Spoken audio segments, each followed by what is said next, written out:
Thank you lord. పరిశుద్ధుడైనటువంటి తండ్రి, మహోన్నతుడైన మా దేవా, నీకు స్తోత్రాలు చెల్లిస్తా ఉన్నాం. నీ యొక్క ఆశ్చర్యమైన ప్రేమను బట్టి, అత్యద్భుతమైన కృపను బట్టి మా అందరి పట్ల నీకున్న వాత్సల్యతకై నీకు స్తోత్రాలు చెల్లిస్తా ఉన్నాం ప్రభువా. ప్రత్యేకించి ఈ మధ్యాహ్న కాల సమయంలో నీ పరిశుద్ధాత్మ యొక్క నడిపింపును, సహవాసాన్ని, ప్రభా, నీ యొక్క బుద్ధిని, తెలివిని, జ్ఞానమును, వివేచనను, వాక్యానుసారమైనటువంటి ఆలోచన విధానాన్ని పెంపొందింప చేసుకోవడానికి, ఆ ప్రకారం జీవించడానికి కావలసినటువంటి ప్రతి కృపను నీ నుంచి కోరుకుంటూ, మరి ఈ అంశాన్ని వివరిస్తుండగా నీ కృపను నాకును సమృద్ధిగా దయచేయమని, ప్రభా, నీ వెలుగులో నడుచుకోవడానికి ప్రతి ఒక్కరికి సహాయం దయచేయమని యేసు దివ్యనామంలో వేడుకొంచున్నాను పరలోకపు తండ్రి. ఆమేన్. సో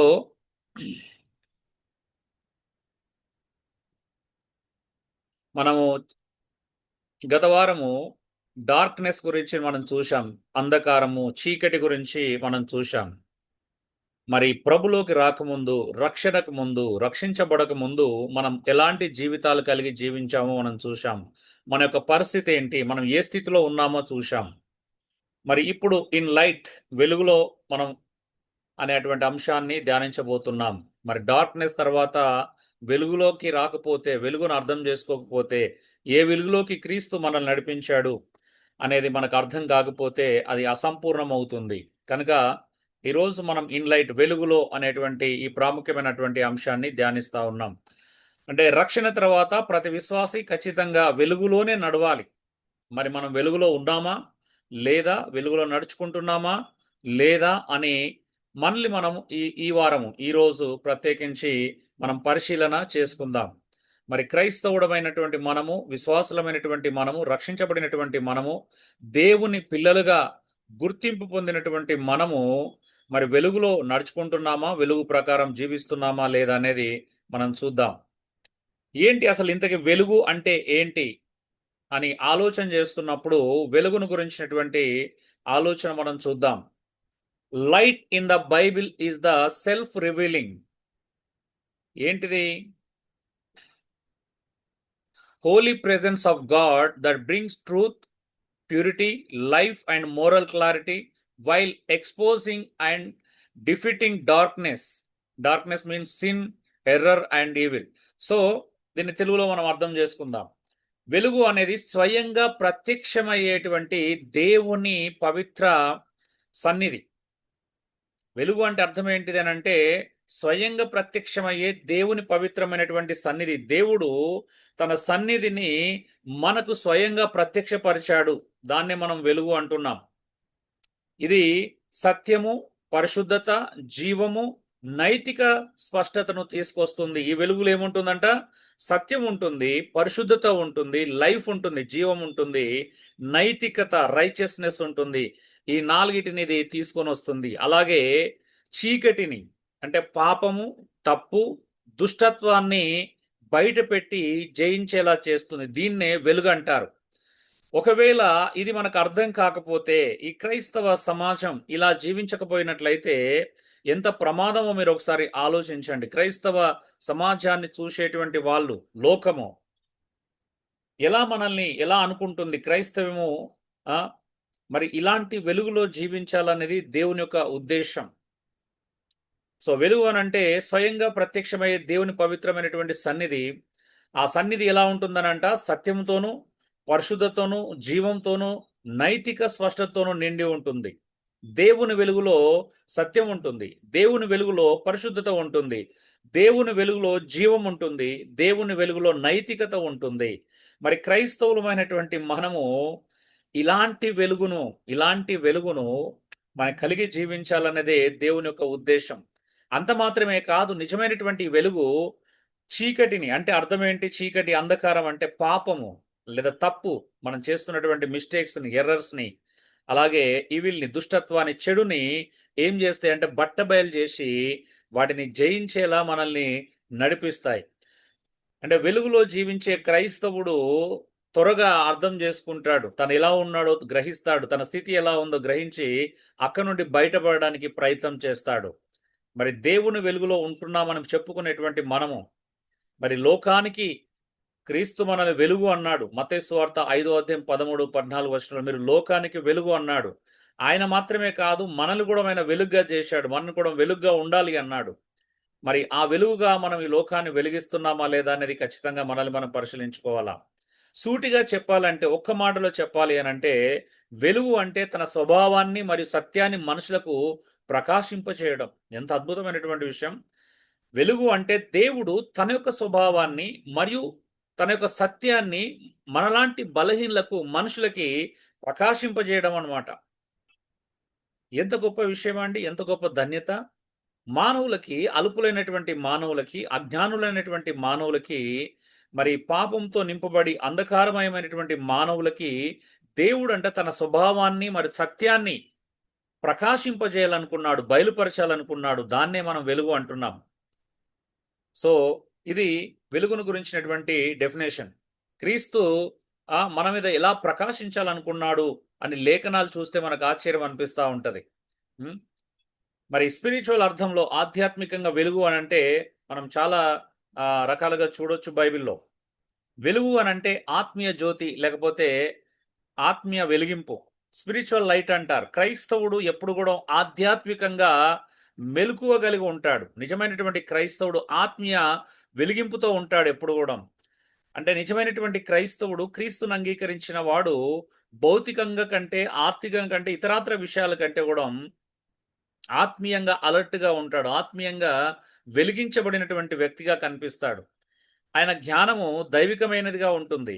ఆయన ఆలోచన దైవికంగా ఉంటుంది. ఆయన ప్రవర్తన దైవికంగా ఉంటుంది. ఆయన మాటలు దైవికంగా ఉంటాయి.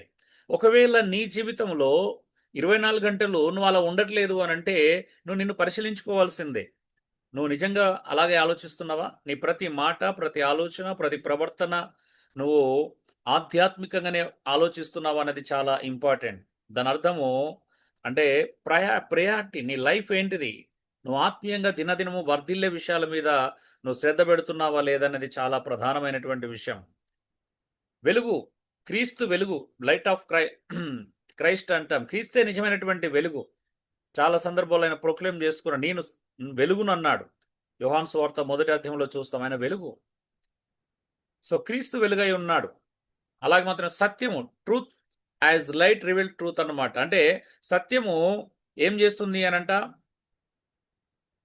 వెలుగు సత్యాన్ని బయలుపరుస్తుంది. వెలుగు సత్యాన్ని ప్రకాశింపజేస్తుంది. సత్యము ఏంటిదో చూపిస్తుంది. వెలుగులో మనం సత్యం అంటే ఏంటిదో తెలుసుకోగలుగుతాం. వెలుగులో న్యాయం, రైచియస్నెస్. సో ఇది చీకటికి వ్యతిరేకమైనది. దేవుని ఆత్మ వెలుగు అంటాం, లైట్ ఆఫ్ గాడ్ స్పిరిట్. దేవుడు తన ఆత్మ చేత మనల్ని వెలిగించాడు. వాస్తవం చెప్పాలంటే ప్రతి క్రైస్తవుని యొక్క ఆత్మను వెలిగించాడు. తన ఆత్మ చేత మన ఆత్మను వెలిగించాడు. So light of life, జీవకాంతి.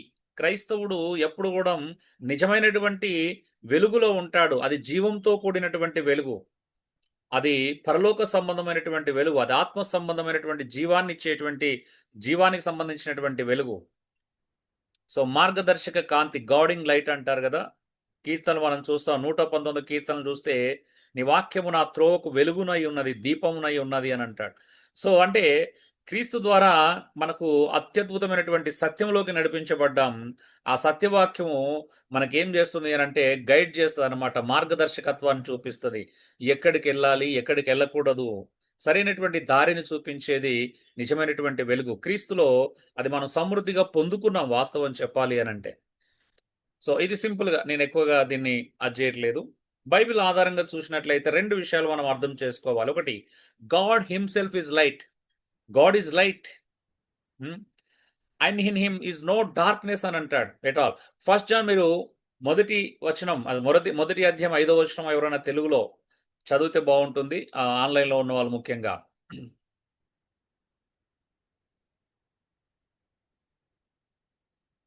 ఆయన వెలుగై ఉన్నాడు, ఆయనలో చీకటి ఎంత మాత్రము లేదు అంటుంది అక్కడ. చూడండి ఏమన్నాడు, ఆయన దేవుడు అంటే వెలుగై ఉన్నాడు, ఆయనలో ఎంత మాత్రము చీకటి లేదు.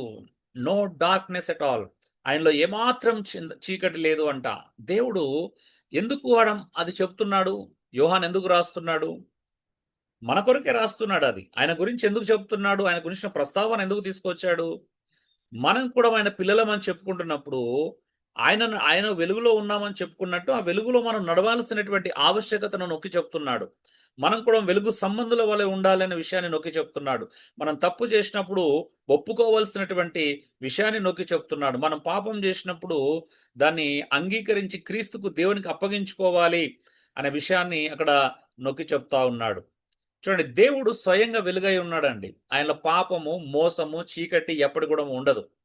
ఈరోజు సమాజంలో చాలా మంది దేవుణ్ణి అవహేళన చేస్తా ఉన్నారు. దేవుణ్ణి చాలా మంది ట్రోల్ చేస్తా ఉన్నారు. మన దేవుని గురించి, బైబిల్ దేవుని గురించి తప్పుడుగా చాలా మంది మాట్లాడుతా ఉన్నారు. కొంతమంది ఏకంగా చాలా మంది బూతులు మాట్లాడుతా ఉన్నారు. దేవుణ్ణి ఇష్టానుసారంగా ఆ అర్థం చేసుకొని వాళ్ళకు తోచింది దేవుని గురించి, బైబిల్ దేవుని గురించి మాట్లాడుతా ఉన్నారు. యెహోవా దేవుని గురించి, యేసుక్రీస్తు గురించి, పరిశుద్ధాత్మ దేవుని గురించి తప్పుడు మాటలు చాలా మంది మాట్లాడుతా ఉన్నారు. దానికి ఒక రకంగా మనం కూడా కారణమే. అందులో అనుమానించాల్సిన అవసరం లేదు. మనం కూడా ఒక కారణం. మనల్ని బట్టే నిజంగా దేవుని నామం దూషించబడుతుంది అనేది కూడా వాస్తవమే కదా! మన ప్రవర్తన, మనం చూపించేటువంటి విధానం దేవుణ్ణి ఒక ఆహ్, మనము ఆయన స్థాయిని మనం చూపించకుండా ఆయనను చాలా చిన్నగా, తప్పుగా అర్థం చేసుకునే విధంగా మన ప్రవర్తన, మన యొక్క సాక్ష్యాలు, మన యొక్క బ్రతుకులు, బోధన ఉండడం కూడా ఒక కారణమే. ఎలాగో వాళ్ళు పూర్తిగా బైబిల్‌ని చదవరు, దేవుని అర్థం చేసుకోలేరు. మరి ఈ లోపాలుంటే దేవుడెలా అవుతాడు? ఆయనలో పాపం ఉన్నా, మోసం ఉన్నా, చీకటి ఉన్నా, ఆయన తప్పు చేసినా దేవుడు ఎప్పటికి కూడా కాలేడు. దేవుడంటే వెలుగై ఉన్నాడు. దేవుడు సంపూర్ణుడు వాస్తవానికి మనందరికి తెలుసు. మరి అలాంటి దేవునిలో లోపం ఉండకూడదు. లోపం ఉండదు. ఏమాత్రము చీకటి ఉండదు. ఏమాత్రము చెడు ఉండదు. చీకటి అంటే చూసాం గదా! అంధకారం అంటే చెడు, పాపము, దుష్టత్వము ఇవేవి ఉండవు. ఈవెన్ రెండోది Christ is the light. I am the light of the world అన్నాడు. యోహాను సువార్తలో మనం చూస్తా ఉన్నాం. యేసు దేవుని వెలుగు మానవ రూపంలో ఆ వెలుగు భూమి మీదకొచ్చింది మరి. యోహాను 8:12లో చెప్తున్నాడు. నేను లోకానికి వెలుగై ఉన్నానంటున్నాడు. యేసు దేవుని వెలుగు మానవ రూపంలో ఆయన వచ్చాడు. ఆయన సత్యము, జీవమును, రక్షణను తీసుకొస్తాడు. క్రీస్తు ఎలాంటి వెలుగు అనంటే ఆయన సత్యాన్ని తీసుకొచ్చేటువంటి వెలుగు, జీవాన్ని ఇచ్చేటువంటి వెలుగు, రక్షణ ఇచ్చేటువంటి వెలుగు, ప్రజలను ఎన్లైట్ చేసేటువంటి అత్యద్భుతమైనటువంటి ఆధ్యాత్మికమైనటువంటి ఎన్లైట్మెంట్, మరి ఆత్మ సంబంధమైనటువంటి మేలుకొలుపు తీసుకురావడానికి వచ్చినటువంటి వ్యక్తి ప్రభువైన యేసుక్రీస్తు. ఆయన లోకానికి వెలుగు. లోకానికంతటికి వెలుగు. ఒక ప్రాంతానికి గాదు. ఒక ప్రత్యేకమైనటువంటి జాతికి, ప్రత్యేకమైనటువంటి కులానికి, ప్రత్యేకమైనటువంటి ప్రాంతానికి వెలుగు కాదు. ఆయన లోకానికంతటికి వెలుగని చెప్పుకున్నాడు. నేను కేవలము ఈ ప్రాంతానికి వెలుగని చెప్పలా. సో, అన్‌లిమిటెడ్ ఆయన అంటే ఎల్లలు లేవు, హద్దులు లేవని, హద్దులు లేనటువంటి వెలుగు ఆయనది క్రీస్తుది. టోటల్ యూనివర్స్‌కి ఆయన వెలుగై ఉన్నాడు.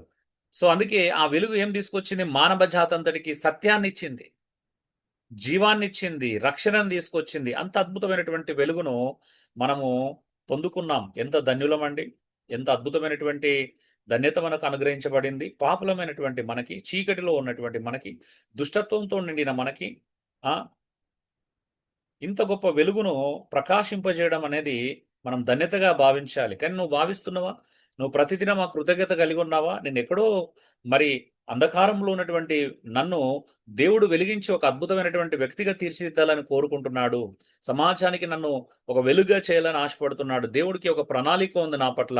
ఈ లోకంలో నేను వెలుగుగా జీవించాలని దేవుని యొక్క ఉన్నతమైనటువంటి అభిలాష అయి ఉన్నది. ఈ భూమి మీద నేను బ్రతికినంత కాలం దేవునికి దేవుడు నన్ను లోకానికి వెలుగుగా పెట్టాడు. మరి నా వెలుగుగా జీవిస్తున్నానా? నా మాట, నా ప్రవర్తన, నా జీవము, నా క్రియలు, మరి నా దృష్టి, నా యొక్క ఏమంటారు గురి, లక్ష్యం మరి అలాగే ఉన్నాయా? ఒకసారి మనం పరిశీలించుకోవాలండి. ఈరోజు నేను చూస్తే, అబ్బా! నీలో దేవుని వెలుగుంది అని పక్కవాళ్ళు చెప్పేటువంటి ఆ జీవితానికి మనం ట్యూన్ అవుతున్నామా? అలాంటి జీవితాన్ని అలవరుచుకుంటున్నామా? ఆచరణాత్మకమైనటువంటి జీవితానికి, క్రైస్తవ జీవితానికి మనల్ని మనం అప్పగించుకుంటున్నామా? లేదనేది మనల్ని మనం ఖచ్చితంగా పరిశీలించుకోవాల్సినటువంటి ఆవశ్యకత ఎంతగానో ఉంది. సో, 4 పాయింట్ వెలుగు యొక్క లక్షణాలు మనం చూద్దాం. వెలుగు యొక్క లక్షణాలు మనం చూద్దాం. మనం 3 విషయాలు చూశాం. ఒకటి, వెలుగంటే ఏంటో చూశాం. రెండోది, వెలుగు యొక్క పర్యాయ పదాలు చూశాం. అంటే బైబిల్ ఆధారంగా ఉన్నటువంటి వెలుగు యొక్క పర్యాయ పదాలు చూశాం. మూడోది, వెలుగు అసలంటే ఏంటిది అని చూశాం. దేవుడు, క్రీస్తు ఎలా వెలుగై ఉన్నాడో చూశాం. నాలుగోది, వెలుగు యొక్క లక్షణాలండి. వెలుగు ఏం చూపిస్తుంది? నెంబర్ 1 వెలుగు అంటే అబద్ధాన్ని బయటపెడుతుంది. క్రైస్తవుడు ఎన్ని అబద్ధాలాడినా దొరికిపోతాడు. ఎందుకంటే వెలుగు ఒకరోజు తేట తెల్లం చేస్తుంది. నువ్వు అబద్ధాలాడి మనుషుల ముందట మెప్పు పొందొచ్చు, లేకపోతే ఇక్కడ తప్పించుకోవచ్చు. కానీ దేవుని ఎదుట ఎవడు తప్పించుకోలేడు.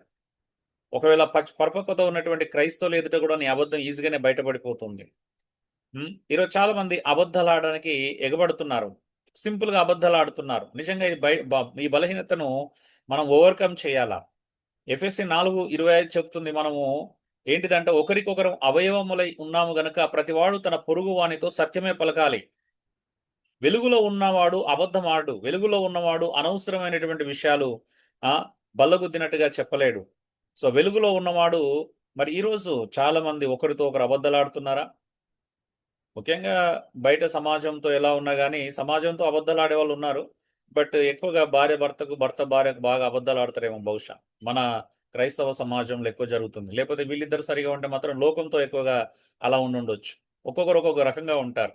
ఒకసారి ఆలోచించండి, నీ జీవితాన్ని అబద్ధాలు ప్రభావితం చేస్తున్నాయా? సరే ఎప్పుడో ఒకసారి నువ్వు పొరపాటున పలికావు. కానీ నువ్వు రియలైజ్ అయితున్నావా? ఒకసారి అయిన దానికి నువ్వు పశ్చాత్తాపపడుతున్నావా? లేకపోతే అలవాటుగా చేసుకున్నావా? అబద్ధం ఆడడం అనేది నీకు అలవాటా? ఒకసారి నిన్ను పరిశీలించుకో. నువ్వు వెలుగులో ఉన్న వ్యక్తివి. ఒకరోజు ఈ వెలుగు నిన్ను బయట పెడతా తెలుసా? అప్పుడు ఎంత సిగ్గుకరంగా ఉంటుందో తెలుసా?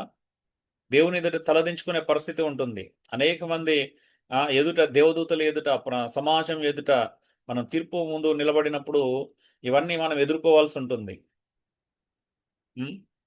ప్రతి మాట, ప్రతి ఆలోచన, ప్రతి క్రియను దేవుడు వెలుగులోకి తీసుకొస్తాడంట ఒకరోజు. బైబిల్ చాలా క్రిస్టల్ క్లియర్‌గా ఉంది. ప్రతి మాటకి, ప్రతి ఆలోచనకి, ప్రతి క్రియకు మనం లెక్క అప్పజెప్పుకోవాల్సినటువంటి వ్యక్తులుగా ఉన్నాం.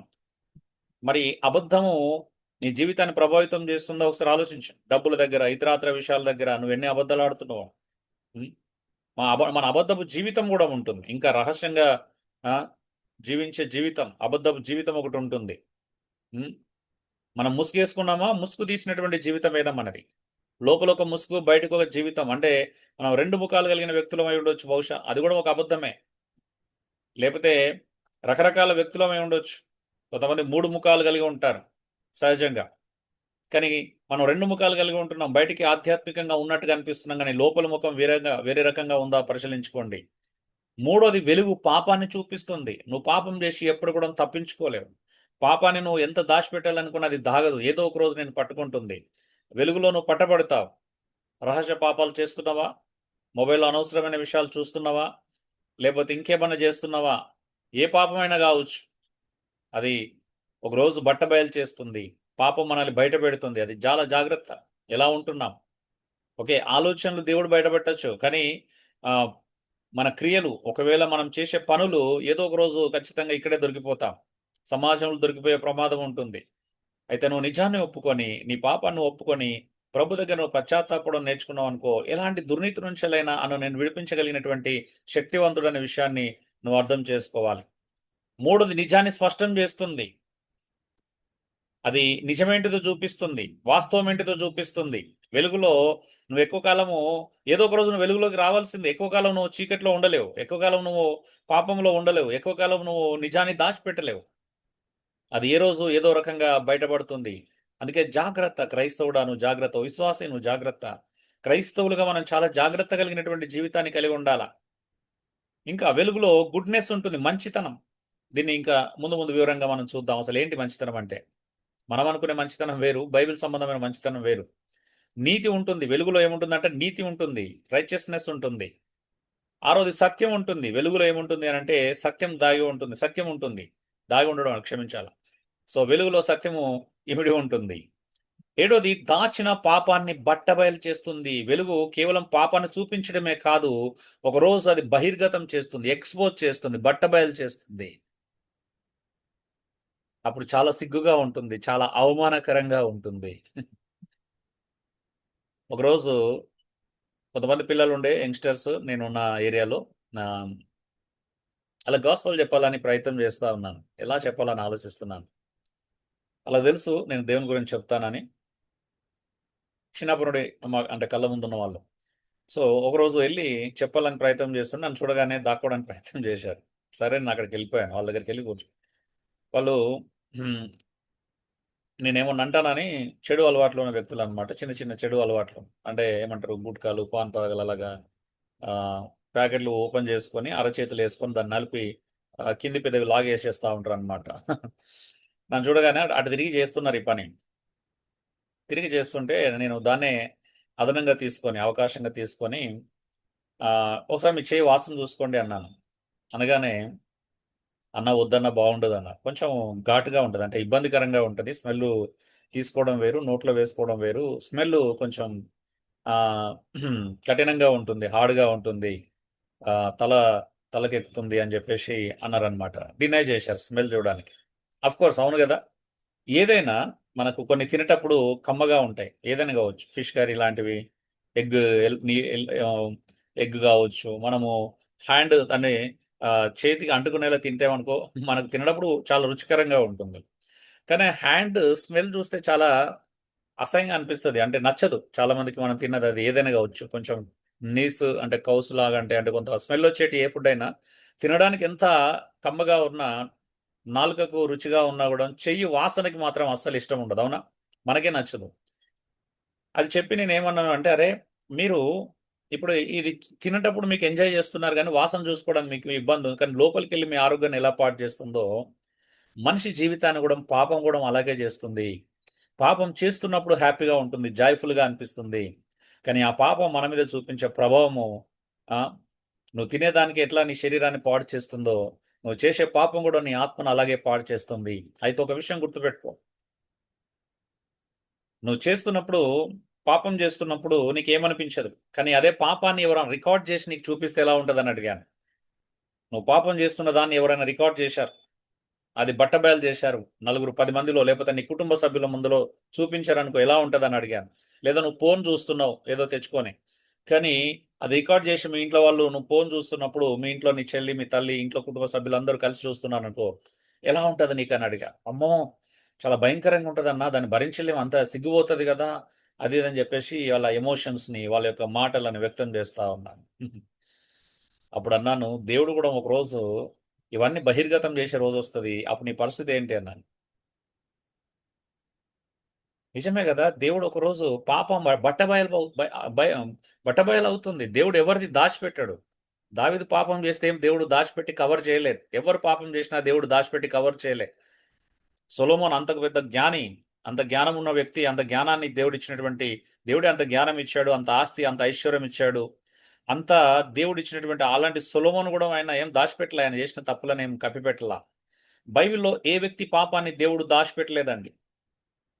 అది లోతు కూతులు కావచ్చు, మరొకరు కావచ్చు, అమ్నోను కావచ్చు, లేకపోతే ఆ, తామరు కావచ్చు, ఆ, ఇంకెవరైనా కావచ్చు. ఎవరి పాపాన్ని దేవుడు ఎక్కడ కూడా దాచిపెట్టలే, బహిర్గతమైంది అవన్నీ కూడా బైబిల్లో ఓపెన్ గా బహిర్గతం చేయబడ్డాయి. అది అననీయ సప్పిరాలు కావచ్చు, ఇంకా ఏదైనా కావచ్చు, యూదా ఇస్కరియోతు కావచ్చు, గెహాజీ లాంటి వాళ్ళు చేసినటువంటి ఆర్థిక సంబంధమైనటువంటి పాపాలు కావచ్చు, లేకపోతే శరీర సంబంధమైనటువంటి పాపాలు కావచ్చు, ఏ పాపమైనా దేవుడు ఎక్కడ ఒక వ్యక్తి పాపాన్ని దాచిపెట్టినట్టుగా మనం చూడం. ఈవెన్ సౌలు చేసిన పాపాలన్నీ బయట బహిర్గతం చేయబడ్డాయి. దావీదు చేసినటువంటి ఎంతో ఇష్టమైనటువంటి హృదయానుసారుడైన దేవునికి హృదయానుసారుడైనటువంటి దావీదు తన కట్టడలను అనుసరించి జీవించేటువంటి దావీదు పాపం చేసినప్పుడు కూడా దేవుడు బహిర్గతం చేశాడనే విషయాన్ని మీరు మర్చిపోకూడదు. తన సన్నిధిలో, తన గుడారంలో ఒకడు వ్యభిచారం, ఎవ్వరు తన పిల్లలని, తన ప్రజలని, నేను ఏర్పాటు చేసుకున్న జనమని దేవుడు ఎక్కడ కూడా వాళ్ళను అది చేయలేదు, కవర్ చేయలే. క్షమించడం వేరు, క్షమించాడు. ఆయన తప్పు ఒప్పుకున్నప్పుడు, పశ్చాత్తాపడినప్పుడు దేవుడు క్షమిస్తాడు, కానీ పాపాన్ని దాచిపెట్టాడండి. అర్థమవుతుందా? మనం అంతే. దేవుడు ఎవరి పాపనైనా ఏదో ఒక రోజు అది బహిర్గతం అవుతుంది. జాగ్రత్త. నువ్వు పశ్చాత్తాపడకపోతే, దాని నుంచి విడిపించబడకపోతే, దాని నుంచి నువ్వు దేవుని సన్నిధిలో గెలవపోగవు, దేవుని సహాయం తీసుకొని జయించకపోతే, నువ్వు అందులోనే ఉంటే ఒకరోజు వెలుగు నీకు ఇవన్నీ బయట పెడతా ఉంది. ఖచ్చితంగా బహిర్గతం అవుతుంది, జాగ్రత్త. ఉం? ఒక వాక్యంలో నిర్వచనం ఇంకా మంచిగా మనము చూసినట్లయితే, light is God's holy truth revealed in Christ. వెలుగు అంటే ఏంటి తెలుసా? దేవుని యొక్క పరిశుద్ధమైనటువంటి సత్యం అది. Which gives life, produces righteousness and exposes sin. వెలుగు అనగా క్రీస్తులో వ్యక్తమైన దేవుని పవిత్రమైనటువంటి సత్యం. అది జీవాన్ని ఇస్తుంది, నీతిని పుట్టిస్తుంది, పాపాన్ని బట్టబయలు చేస్తుందండి. అది వెలుగంటే. అందుకే చాలా మంది వెలుగులోకి రావడానికి ఇష్టపడరు. అంతే కదా, మన చుట్టూ ఉన్న వాళ్ళకి సువార్త చెప్తే వాళ్ళకి ఇష్టం లేదు. ఎందుకంటే సువార్తలకు రావడం అంటే వెలుగులోకి రావడం అని అర్థం. యోహాను సువార్త 1వ అధ్యాయంలో అదే చెప్పబడుతుంది. ఆయన ఆ వెలుగు లోకంలో అంటే చీకటిలో ప్రకాశించున్నది కానీ చీకటి దాన్ని గ్రహించడానికి ఇష్టపడట్లా. ఎందుకంటే వెలుగుకి వెలుగంటే చీకటికి నచ్చదు. చీకటి పనులు చేసే వారికి ఎవరికి నచ్చదు. క్రీస్తులో జీవించడం అంటే అదే. సువార్త యొక్క ప్రకాశమానం అంటే అదే. సువార్త యొక్క ప్రకాశమానం క్రీస్తులోకి రావడం. అందుకే చాలా మంది క్రీస్తు అనేటువంటి వెలుగును తృణీకరిస్తూ ఉంటారు. సమ్ టైమ్స్ క్రైస్తవులు కూడా ఏమంటారు, డ్రామా ప్లే చేస్తూ ఉంటారు అన్నమాట. బయటికి బాగున్నట్టుగా డ్రామా ప్లే చేస్తూ ఉంటారు. ఎందుకంటే వెలుగులో వస్తే అన్ని బట్టబయలైపోతాయి. దాక్కుంటాం, అందుకే నటిస్తాం, మ్యానిపులేషన్ చేస్తాం జనాలని. మనం బాగున్నాం, పరిశుద్ధంగా ఉన్నామని నమ్మించడానికి ప్రయత్నం చేస్తాం. కుటుంబం బాగాలేకపోయినా బాగున్నట్టుగా, మన వ్యక్తిత్వం బాగాలేకపోయినా, మన బలహీనతలతో పోరాడుతున్న బాగున్నట్టుగా మనం ప్రయత్నం చేస్తాం. అయితే ఇక్కడ సమస్య ఏంటి అనంటే, మనకు బలహీనతలు ఉండడం, లోపాలు ఉండడం సమస్య కాదు. వాటిని ఒప్పుకొని క్రీస్తు దగ్గర విడిచిపెట్టకుండా వాటిని కవర్ చేసుకుంటాం చూసినావా, అది ప్రాబ్లం. ఏమి లేనట్టుగా ఉండడం ప్రాబ్లం అండి. దేవుడు మనం పాపులమనే, బలహీనమనే మనం రక్షించడానికి వచ్చాడు. మళ్ళీ వాటిని దాచిపెట్టుకోవాల్సినటువంటి అవసరం లేదు. ఆయన దగ్గర దాచాల్సిన అవసరం ఇంకా లేదు. ఒప్పుకోవాలి ఆయన దగ్గర. హ్మ్. ఒప్పుకొని విడిచిపెట్టువాడే కనికరం పొందుతాడని లేఖనము సెలవిస్తుంది కదా. ఈవెన్ సామెతల గ్రంథంలో పాత నిబంధనలు కూడా చూస్తాం. అతిక్రమములు దాచిపెట్టువాడు వర్ధిల్లడు, వాటిని ఒప్పుకొని విడిచిపెట్టువాడు కనికరం పొందుతాడు. చాలా మంది అతిక్రమాలు దాచిపెట్టుకుంటారు, తప్పులను దాచిపెట్టుకుంటారు, రియలైజ్ కారు. నేను ఈరోజు మారాల్సినటువంటి అవసరతను, ఆవశ్యకతను గుర్తించడం లేదు చాలా మంది. అందుకే క్రైస్తవులు లోకానికి వెలుకరంగా లేరండి, ఉప్పుగా లేరు. సాక్ష్యం లేదు చాలా మంది క్రైస్తవులకి, జీవితంలో సాక్ష్యం లేదు. బయటికెళ్తే అన్యుల కంటే కూడాను భయంకరమైనటువంటి సాక్ష్యాలు క్రైస్తవులు కలిగి జీవించడం, అది నిజంగా సిగ్గుచేటు. మనం సిగ్గుపడాలి. అలా బ్రతుకుతున్నందుకు సిగ్గుపడాలా. సిగ్గుపడాల్సినటువంటి స్థితిలో మనం ఉండకూడదు. మన గురించి వేలెత్తి చూపించిన వాడు సిగ్గుపడాలి, మనం కాదు సిగ్గుపడాల్సిందే. మన గురించి ఎవరైనా తప్పు మాట మాట్లాడితే వాళ్ళు సిగ్గుపడాలి, మన గురించి మాట్లాడే వాళ్ళు సిగ్గుపడాలనేది బైబిల్ బోధిస్తున్నటువంటి సత్యం. మనల్ని వేలెత్తి చూపించేవాడంటే దేవుని దర్శన దినంలో సిగ్గుపడాలంటే బ్రతకాలంట. అది క్రైస్తవ జీవితం. 1 పేతురు 2వ అధ్యాయం 8 నుండి 12, 17 వచనాల వరకు అదే చెప్తున్నాడు ఆయన. పేతురు అంటున్నాడు, ఎవరైతే అన్యజనులు మనల్ని దుర్మార్గులను దూషిస్తారో ఆ విషయంలో దర్శన దినంన మన మీద అపనింద వేయి వారు సిగ్గుపడునట్లుగా బ్రతకాలంట. మన బ్రతుకుతోని వాళ్ళ నోరులను మూయించాలంటాడు. ఇలాగా నోరు మూయించడం దేవుని చిత్తం అంటాడు. నోరు మూయించడం అంటే మాటల చేత కాదు, మన ప్రవర్తన ద్వారా, మన వ్యక్తిత్వం ద్వారా మన గురించి చెడుగా మాట్లాడే ప్రతివాడు నోరు మూసుకోవాలి. మన బ్రతుకులను చూసి, మన ప్రవర్తనను చూసి, మన యొక్క సైలెన్స్ చూసి, మన యొక్క జీవితంలో చూపించాలి, మాటలతో కాదు. ఈరోజు మరి నువ్వు క్రైస్తవుడిగా నీ వైపు ఈ వేలెత్తి చూపించిన విధమైనటువంటి జీవితాన్ని నువ్వు కలిగిస్తున్నావా? ఇప్పుడు వెలుగు యొక్క సంపూర్ణ వివరణ చూద్దాం. లైట్ గురించి. సో మన ప్యాసేజ్ ఏంది అంటే ఎఫెసీయులకు రాసిన పత్రిక 5వ అధ్యాయం 8 నుండి 13 వచనాలను ఆధారం చేసుకొని మనం ఇదంతా చూస్తా ఉన్నాం. చూడండి, పౌలు అంటున్నాడు, ఒకప్పుడు మీరు చీకటి అయి ఉంటారు. ఒకప్పుడు మీరు చీకటి అయి ఉండిరి, ఇప్పుడు ప్రభులో వెలుగై ఉన్నారు. చూడండి ఏమన్నారు, ఒకప్పుడు ఇప్పుడు. మాకు 2 జీవితాలు ఉన్నాయి, అవునా? పాస్ట్ అయిపోయింది. మనం ఒకప్పుడు చీకట్లో ఉన్నాం, కానీ ఇప్పుడు కాదు. అయిపోయింది, మన పాస్ట్ అయిపోయింది. ఒకప్పుడు మీరు చీకటి అయి ఉంటారు, కానీ ఇప్పుడు ప్రభువులో వెలుగై ఉన్నాం. మన మన యొక్క ట్రూ ఐడెంటిటీ ఇప్పుడు ఏంటిది అనేది చాలా ఇంపార్టెంట్. మన యొక్క అస్తిత్వం, మన యొక్క గుర్తింపు క్రీస్తులో ఇప్పుడు వెలుగై ఉన్నాం మనం. ఒకప్పుడు చీకట్లో ఉన్నాం, కానీ ఇప్పుడు కాదు, ఇప్పుడు వెలుగై ఉన్నాం. ఇది మన నిజమైనటువంటి అస్తిత్వం, ఇది మన నిజమైనటువంటి గుర్తింపు క్రీస్తులో. మన గుర్తింపును కలిగి జీవిస్తున్నావా? ఈ మాటలు చెప్పడానికి ముందు 5వ అధ్యాయము 1వ వచనంలో పౌలు అంటాడు, మనం ప్రియులైన పిల్లల వలె దేవుణ్ణి పోలి నడుచుకోవాలంట. క్రీస్తు సువాసనగా ఉండుటకు మన కొరకు తన్ను తాను అప్పగించుకున్నట్టుగా మనం కూడా ఇతరులకు సువాసనగా ఉండాలంటాడు. ఎంత అద్భుతమైనటువంటి మాట అండి. సువాసనగా ఉండాలి. క్రైస్తవుని జీవితం సువాసనలు వెదజల్లే విధంగా ఉండాలి. అది చెప్తూ కింద వార్నింగ్ ఇస్తున్నాడు, క్రైస్తవుడు ఎలా ఉండకూడదంట. జారత్వము, ఇవన్నిటికీ దూరంగా ఉండాలి. ప్రతి విధమైనటువంటి అపవిత్రతకు దూరంగా ఉండాలి. ఈవెన్ క్రైస్తవుడు వాటి గురించి మాట్లాడడం దేవుని చిత్తం కాదంట. సరికాదు. అంధకార క్రియల గురించి, పాపము గురించి కూడా మాట్లాడుకోకూడదు క్రైస్తవుడు. అంత సీరియస్గా పౌలు చెప్తున్నాడు. క్రైస్తవుని జీవితం ఒక వెలుకరమైనది. ఈ 5వ అధ్యాయం ప్రారంభించడానికి ముందు ఆయన 4వ అధ్యాయం 17 నుంచి వెళ్ళి చివరి వచనాల వరకు మన జీవితం గురించి ప్రస్తావించాడు. మన పాతం ఒకప్పుడు అంటాడు 17వ వచనంలో, ఒకప్పుడు మీరు ఇలా ఉన్నారు. చదువుతారా ఒకసారి 17వ వచనం నుంచి వెళ్ళి ఎవరైనా? 4వ అధ్యాయం 17వ వచనం.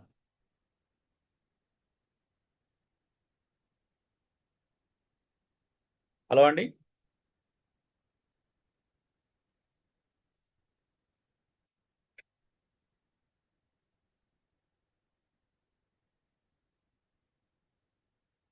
ఎఫ్ఎస్సి అన్న, ఎఫ్ఎస్సి 4:10. దయచేసి ఆన్లైన్లో ఉన్న వాళ్ళు చదవండి. ఆన్లైన్లో ఉన్న వాళ్ళు చదివితే కొంచెం అందరికి వినబడుతుంది. ఉన్నారా? వింటున్నారా? అసలు బిజీగా ఉన్నారా? ఫోన్ పక్కన పెట్టేసి మీ పనులలో ఉన్నారా? బైబిల్ పక్కన కూర్చున్నారా? కనీసం మీకు తెలుసు ఇది తప్పని పరిస్థితుల్లో అనుమతించడం జరుగుతుంది. మీరు అక్కడో వివిధ ప్రాంతాలు ఫెలోషిప్ లేకుండా ఉండడం ద్వారా అనుమతించడం జరుగుతుంది. దానిని కూడా మీరు యూటిలైజ్ చేసుకోకపోతే మంచిది కాదు. ఉన్నారా అండి? చదువుతారా బైబిల్? ఎఫెసీ 4:17. 17వ వచనం నుంచి. కాబట్టి అన్యజనులు నడుచుకున్నట్లు మీరు ఇక మీదట నడుచుకొనవలనని ప్రభువునందు సాక్ష్యం ఇచ్చుచున్నాను. వారైతే అంధకారమైన మనస్సు గలవారై తమ హృదయ కాఠిన్యము వలన తమలోనున్న అజ్ఞానము చేత దేవుని వలన కలుగు జీవంలో నుండి చాలా ఏమంటున్నాడు అక్కడ పౌలు?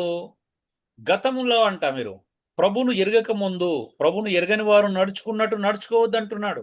ఎందుకంటే అది అయిపోయింది. మన గతంలో చీకట్లో ఉన్నాం, అంధకారం. ఏంటిదంటే అందుకే అంధకార క్రియలు, వాటి గురించి అజ్ఞానం చేత మీరు ఇష్టం ఉన్నట్టుగా జీవించారు, శరీరానుసారంగా జీవించారు, మనసుకు నచ్చినట్టుగా జీవించారు, పాపం చేశారు. చాలా విషయాలు అక్కడ పౌలు మాట్లాడుతూ ఉన్నాడు. అందుకే ఇవన్నీ చెప్పి మీరు మీ చిత్తవృత్తి అందు నూతనపరచబడిన వారై నవీన స్వభావాన్ని ధరించుకోవాలి. మీ ప్రాచీన స్వభావాన్ని వదులుకోవాలి. క్రైస్తవుడు తన ప్రాచీన స్వభావాన్ని వదులుకోవాలని చెప్పబడుతుంది, హెచ్చరించబడుతున్నాడు, ఆజ్ఞాపించబడుతున్నాడు. క్రైస్తవునికి ప్రాచీన స్వభావంతో సంబంధము లేకుండా ఉండాలి. ఎందుకంటే ప్రతి దినము నువ్వు నూతన పరచబడుతుండాలి. ప్రతి దినము రోజులు గడుస్తున్న కొద్దీ నీ క్రైస్తవ జీవితము పెరుగుతున్న కొద్దీ, నువ్వు క్రీస్తులో ఎంత వయసు పెరుగుతున్న కొద్దీ, నువ్వు రక్షించబడిన దినం నుంచి వెళ్ళి రోజులు, నెలలు, సంవత్సరాలు గడుస్తున్న కొద్దీ నువ్వు మరింత నూతనం అవ్వాలి. వరస్ట్ కాకూడదు. క్రైస్తవుడు వరస్ట్ అవుతుంది, రైట్ కాదు. క్రైస్తవుడు ఇంకా నీతిగా, ఇంకా వెలుగులో జీవించాల. ఈ వెలుగు విరుద్ధమైనది. అక్కడ అంధకారం అంటున్నాడు, అజ్ఞానం అంటున్నాడు, పాపం అంటున్నాడు. వెలుగు వ్యతిరేకమైందని చెప్తున్నాడు. అంధకారము, చీకటి, అజ్ఞానము భయంకరమైనది, పాపము భయంకరమైనది. దేవునికి విరుద్ధమైనటువంటి ప్రతి విషయాన్ని అక్కడ విడిచిపెట్టాలంటున్నాడు. మరి విడిచిపెట్టి ఏం చేయాలి? నీ ప్రాచీన స్వభావాన్ని వదులుకోవాలి. నువ్వు ఇప్పుడు క్రీస్తు స్వరూపంలోకి మారాలి. నువ్వు నవీన స్వభావాన్ని ధరించుకోవాలని చెప్తున్నాడు. వ్యక్తిగత పాపాన్ని, వ్యక్తిగతమైనటువంటి స్వభావాన్ని మార్చుకోవాలని చెప్పి 4:24 నుంచి సంఘంతో ఎలా ఉండాలో చెప్తున్నాడు. మళ్ళీ ఒకరితో ఒకరు ఎలా ఉండాలా కోపం అని చెప్పుకుంటూ మనం సమస్త విధ పరిశుద్ధాత్మ దుఃఖపరచొద్దు. సమస్త విధమైన కోపము, క్రోధము, ద్వేషము అన్ని విసర్జించమంటాడు. దేవుడు క్రీస్తునందు మిమ్మల్ని క్షమించిన ప్రకారం మీరు కూడా ఒకరినొకడు క్షమించుకోమంటాడు. అంటే సో వ్యక్తిగతంగా మాట్లాడి తర్వాత సంఘంగా మనం ఎలా ఉండాలో 2 విషయాలు చెప్తున్నాడు పౌలు. ఆ తర్వాత 5:1లో మంచి అప్లికేషన్ ఇచ్చాడు. మనం ప్రియులైన పిల్లల వల్లే దేవుణ్ణి పోలి నడుచుకోవాలి. మన టార్గెట్ అది, మనకు గురి అది, మన లక్ష్యం అదే ఉండాలి. ఎవరిలాగా? దేవునిలాగా జీవించాలంట. దేవుని పోలి నడుచుకోవాలి, దేవుని స్వభావం కలిగి జీవించాలి. దాని అర్థం ఏంటి? నువ్వు దేవుని స్వరూపాన్ని కలిగి జీవించాలని, నువ్వు దేవుని యొక్క స్వభావాన్ని కలిగి జీవించాలని, అది రిఫ్లెక్ట్ చేయాలి. సమాజంలో నీలో దేవుడు ఉన్నాడనేది అర్థం కావాలి, నీ మాటలు అర్థం కావాలి, నీ ప్రవర్తనలో అర్థం కావాలి, నువ్వు చెప్పే ప్రతి ఆలోచనలో నీలో దేవుడు ఉన్నాడనే విషయం అర్థం కావాలి. అంతగా మనం సువాసనగా ఉండాలి సంఘంలో వారికి, సంఘం వెలుపలి వారికి. అందుకే అంటాడు తర్వాత జారత్వము, అపవిత్రత అవన్నింటినీ వదిలేయమంటాడు. అప్పుడు చెప్తున్నాడు 8వ వచనం నుంచి, మీరు ఒకప్పుడు చీకటి, ఇప్పుడు కాదు. కాబట్టి ఒకప్పుడు చీకటి అయి ఉన్నారు, కానీ ఇప్పుడు రక్షించబడిన ప్రతి ఒక్కరు ఇప్పుడు మీరు ప్రభునందు వెలుగై ఉన్నారు అని చెప్పి. ఏంటిదంట ఆ వెలుగు అంటే? నైతిక జీవితం ప్లస్ దేవుని స్వభావం కలిగి జీవించడం. దేవుడు మనకు ఒక నైతిక జీవితాన్ని ప్రసాదించాడు. అది మనది కాదు, దేవుడిచ్చిన నైతిక జీవితం గురించే నేను ఇక్కడ మాట్లాడుతున్నాను. ఆ నైతిక జీవితము ప్లస్ దేవుని స్వభావాన్ని మనం చూపించగలుగుతున్నామా, దాన్నే వెలుగు అంటారు. ఈ నైతిక జీవితం ప్లస్ స్వభావం కలిపిస్తేనే, దేవుని స్వభావం కలిస్తేనే నిజమైనటువంటి వెలుగు అని చెబుతున్నాడు. ఆ తర్వాత ఇంకా కుటుంబంలో భార్యాభర్తలు చూడండి, వ్యక్తిగతం అయిపోయింది, సంఘంతో అయిపోయింది. మళ్ళీ తర్వాత ఈ వచనాలు అయిపోగానే ఆ సంఘంలో మనం ఒకరినొకరం ఎలా హెచ్చరించుకోవాలి, ఆత్మ సంబంధమైన పాటలతో ఎలా బుద్ధి చెప్పుకోవాలని చెప్పి మళ్ళీ 5:22 నుంచి వెళ్ళి ప్రారంభిస్తే కుటుంబంలో భార్యాభర్తలు ఎలా ఉండాలో కూడా చెప్తున్నాడు. ఉం? సో ఇదంతా వెలుగు. నీ వ్యక్తిగత జీవితం, సంఘంతో నువ్వు జీవించే జీవితం, నైతిక జీవితం ప్లస్ దేవుని స్వభావం, అలాగే కుటుంబంలో నైతిక స్వభావం, దేవుని నైతిక జీవితం ప్లస్ దేవుని స్వభావం కలిస్తేనే వెలుగు. ఉం? మరి ఆ వెలుగులోకి నువ్వు రావడానికి ఇష్టపడుతున్నావా? ఆ వెలుగులో నువ్వు ప్రయాణించడానికి ఇష్టపడుతున్నావా? అలా వెలుగుకరంగా నువ్వు ఉంటున్నావా? ఒకసారి నిన్ను నువ్వు పరిశీలించుకో. ఉం? ఒక 5 లక్షణాలు LIGH, లైట్ ను మనం చూద్దాం. లైట్ అంటే number 1 love filled goodness. Love filled goodness ఏమంటుండే? వెలుగు అంట సమస్త విధములైనటువంటి ఏముంటదంట? మంచితనంతోనూ కదా, నీతితోనూ సత్యంతో నింపబడి ఉంటదని చెప్తుంది. ఇదే ఎఫెసులో రాసిన పత్రిక 5:9 వచనంలో. మీకు తెలుసా ఇక్కడ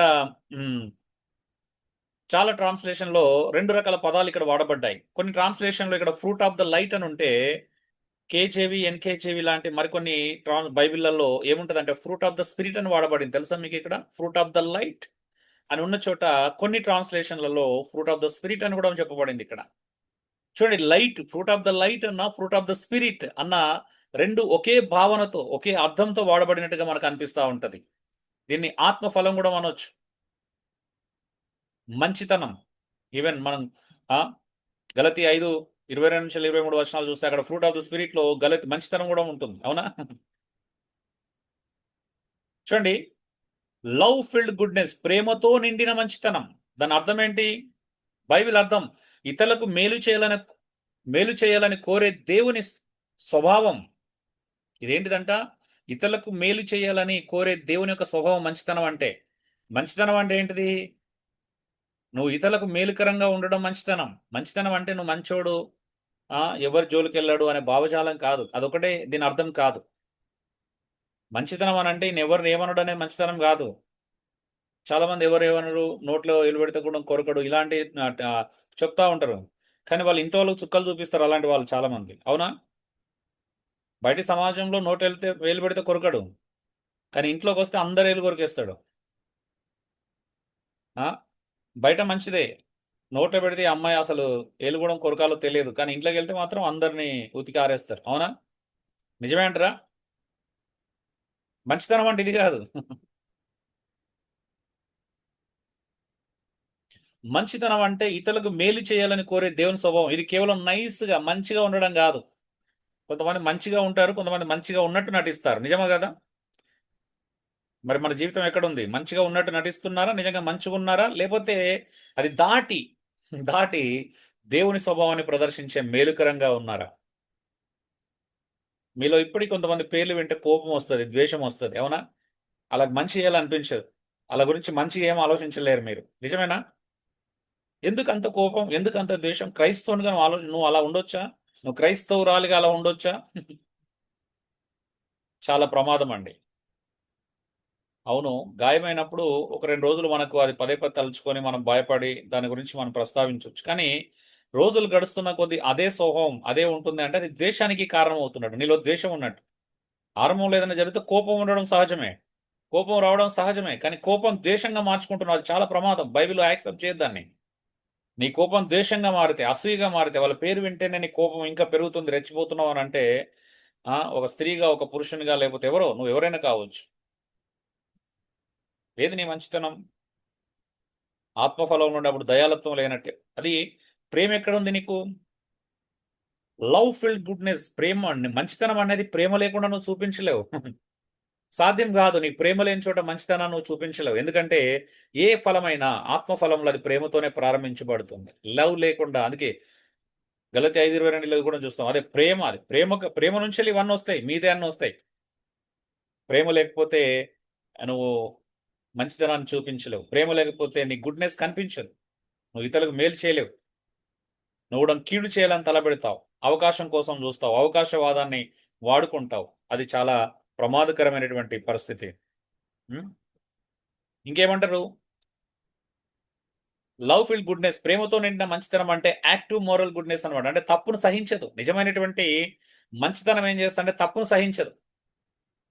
తప్పును సహించడం అంటే ఎదుటి వ్యక్తి చేసే తప్పును మాత్రమే కాదు, తను తప్పు చేసినా సహించలేడు. చాలా మంది ఏం చేస్తారు అంటే ఎదుటి వ్యక్తి తప్పు చేస్తే సహించరు, కానీ వాళ్ళు ఎన్ని తప్పులు చేసినా రైట్ అనుకుంటారు. అది కాదు నిజమైనటువంటి మంచితనం అంటే. గుడ్నెస్ అంటే ఏంటో తెలుసా? నిజమైనటువంటి గుడ్నెస్ ఏంటిదంటే, నిజమైనటువంటి గుడ్నెస్ అది యాక్టివ్ మోరల్ గుడ్నెస్. అది నైతికంగా అది పనిచేస్తుంది అనమాట. ఎలాగా? ఎదుటి వ్యక్తి నువ్వు తప్పు చేస్తే ఎలాగైతే సహించవో, అది నువ్వు తప్పు చేసినా కూడా సహించలేవు, ఓర్చుకోలేవు. నేనేంటి ఇలా తప్పు చేశానేంటి? ఇప్పుడు ఎదుటి వ్యక్తి ఏదైనా కోప్పడ్డాడు అనుకో, తిట్టారనుకో, నువ్వు సహించవు. కానీ అలాగే నువ్వు తిట్టినా, నువ్వు కోప్పడినా సహించలేవు. నా క్యారెక్టర్ ఏంది ఇలా వరస్ట్గా అయిపోతుంది, నేనెందుకు ఇలా ప్రవర్తిస్తున్నాను, ఏంటి నేను ఇలా మాట్లాడుతున్నాను, నేను క్రైస్తవుని కదా, నాకెందుకు ఇలా నేను అదవుతున్నానని రియలైజ్ అవుతున్నావు. నిజమైనటువంటి వెలుగులో ఉన్నవాడు దాన్ని అంగీకరించలేడు, ఆ స్వభావాన్ని. మరి నువ్వు అంగీకరిస్తున్నావా? ఒకసారి నేను పరిశీలించుకో. నిజమైనటువంటి వెలుగులో ఉన్నవాడు ఏం చేయడు? నీలో ఒకవేళ చెడుతనం ఉంటే, తప్పు ఉంటే నువ్వు సహించలేవు, నిన్ను కూడా నువ్వు సహించుకోలేవు. గోజాడుతావు, ప్రభా నేనేంటి, నేను తప్పు చేయడం ఏంటి ప్రభా, నేను ఇలా అనడం ఏంటి, నేను అలా అనకూడదు కదా, నా పాత స్వభావం నా మీద ప్రభావితం చేస్తుంది ప్రభా, నన్ను క్షమించు ప్రభా, నేను మరలా ఇలా చేయకూడదు. అది అమ్మ నాన్న మీద కావచ్చు, భార్య మీద కావచ్చు, భర్త మీద కావచ్చు, ఇంకెవరి మీద నేను కావచ్చు. నేను ఇలా ప్రవర్తించకూడదు. రియలైజ్ అవుతావు, బాధపడతావు, పశ్చాత్తాపడతావు. తెలుసా? నిజమైనటువంటి క్రైస్తవుడు, ప్రేమతో నింపబడినటువంటి క్రైస్తవుడు ఒక్కసారి జరిగిన మిస్టేక్కి జీవితాంతం దాని నుంచి గుణపాఠం నేర్చుకుంటాడు. ఒక్కసారి జరిగిన చిన్న పొరపాటును కూడా పొరపాటు నుంచి కూడా నేర్చుకుంటాడు. దేవుడు నేర్పిస్తాడు, వెలుగులో ఉన్నోనికి అది నేర్పిస్తాడు. అంటాడు, సరే నువ్వు అన్నది నువ్వు తప్పులేదు, కానీ నీ నువ్వు ఎమోషన్ ఇంకొంచెం కంట్రోల్ చేసుకోవాల్సింది అని చెప్తాడు. ఖచ్చితంగా నువ్వు ఎందుకు అంత ఎమోషనల్ అవుతున్నావు, ఎందుకు అంత భావోద్రేకాలను చూపిస్తున్నావు, కొంచెం కంట్రోల్ చేసుకోమంటాడు. అది దేవుడు నేర్పించడం వల్ల మార్పు జరుగుతూ ఉంటుంది. దేవుని కంట్రోల్లో ఉంటే, దేవుని వెలుగులో మనం నడుచుకుంటుంటే మన ఎమోషన్స్ కంట్రోల్ అయిపోతాయి. ఒకవేళ మీకు కూడా తెలుసు, నేను ఆరంభంలో పరిచయకు వచ్చిన కొత్త దినాలు కొన్ని సంవత్సరాల క్రితం వరకు చాలా చిన్న చిన్న విషయాలకు ఎమోషనల్ అయిపోయేది. సంఘం ఎక్కడ పాడైపోతుంది అనే భయం, అంటే సంఘం క్షేమాభివృద్ధి కలిగించిన విషయాలు చిన్నవి ఉన్న ఎమోషనల్ అయ్యేది. తప్పు కుటుంబానికి వ్యతిరేకంగా, సంఘానికి వ్యతిరేకంగా ఎవరైనా నడుచుకున్నప్పుడు కోపం వచ్చేది. అయితే ఆ కోపము ఎప్పుడన్నా, కోపం రావడం వేరు, ఆ కోపాన్ని ప్రదర్శించే విధానంలో కొంత ఎమోషనల్ అవ్వడం, మీరు ఎప్పుడు ఇంతే మారరు అన్నట్టుగా ఏదో రకంగా దాన్ని మనము అది చేసినప్పుడు కొంచెం దేవుడు గద్దించేవాడు. నన్ను అలా కాదు, అలా కాదు, నువ్వు ప్రేమించాలి, ఇంకా అంటే ఇంకొంచెం దాన్ని తగ్గించుకోవాలి, అంత అవసరం లేదు, అంత ఎమోషన్ చూపించాల్సినటువంటి అవసరం లేదు. అంటే మనం పొరపాటు చేసినా, మనం తప్పు చేసినా దేవుడు ఏం చేస్తాడు అని అంటే సరి చేస్తాడు. నువ్వు ఆ వెలుగులో ఉంటున్నావా, మనం అందరం ఆ వెలుగులో నడుచుకోండి. నేనే కాదు, నువ్వున్నా అలాగే చేస్తావు. దేవుడు నిన్ను అంగీకరించాడు. అది పరిశుద్ధాత్మ దేవుడు ఒప్పుకోడు. నువ్వు చేస్తుంది ఏంటిదని నేను ప్రశ్నిస్తాడు. నువ్వు రైట్గా ప్రవర్తించలే, నువ్వు రైట్గా రియాక్షన్ ఇవ్వలేదు. సరే ఆమె ఏదో చేసింది, నువ్వు అట్లా తిడతావా, అలా కొడతావా, లేకపోతే అలా కోపడతావా, లేకపోతే ఆయన అలా అన్నాడు నువ్వు అలా చేయొచ్చా, నువ్వు అలా మాట అనొచ్చా, నువ్వు అలా అవిదే చూపించవచ్చా, నువ్వు ఇష్టానుసారంగా మాట్లాడొచ్చా? సరే పెద్దవాడు ఒక మాట అన్నాడు, నువ్వు చిన్నదానివి కదా, మరి నువ్వు అలా అనొచ్చా? ఖచ్చితంగా పరిశుద్ధాత్మ దేవుడు మన లోపల ఉంటే ఖచ్చితంగా మనతో మాట్లాడుతూ ఉంటాడు.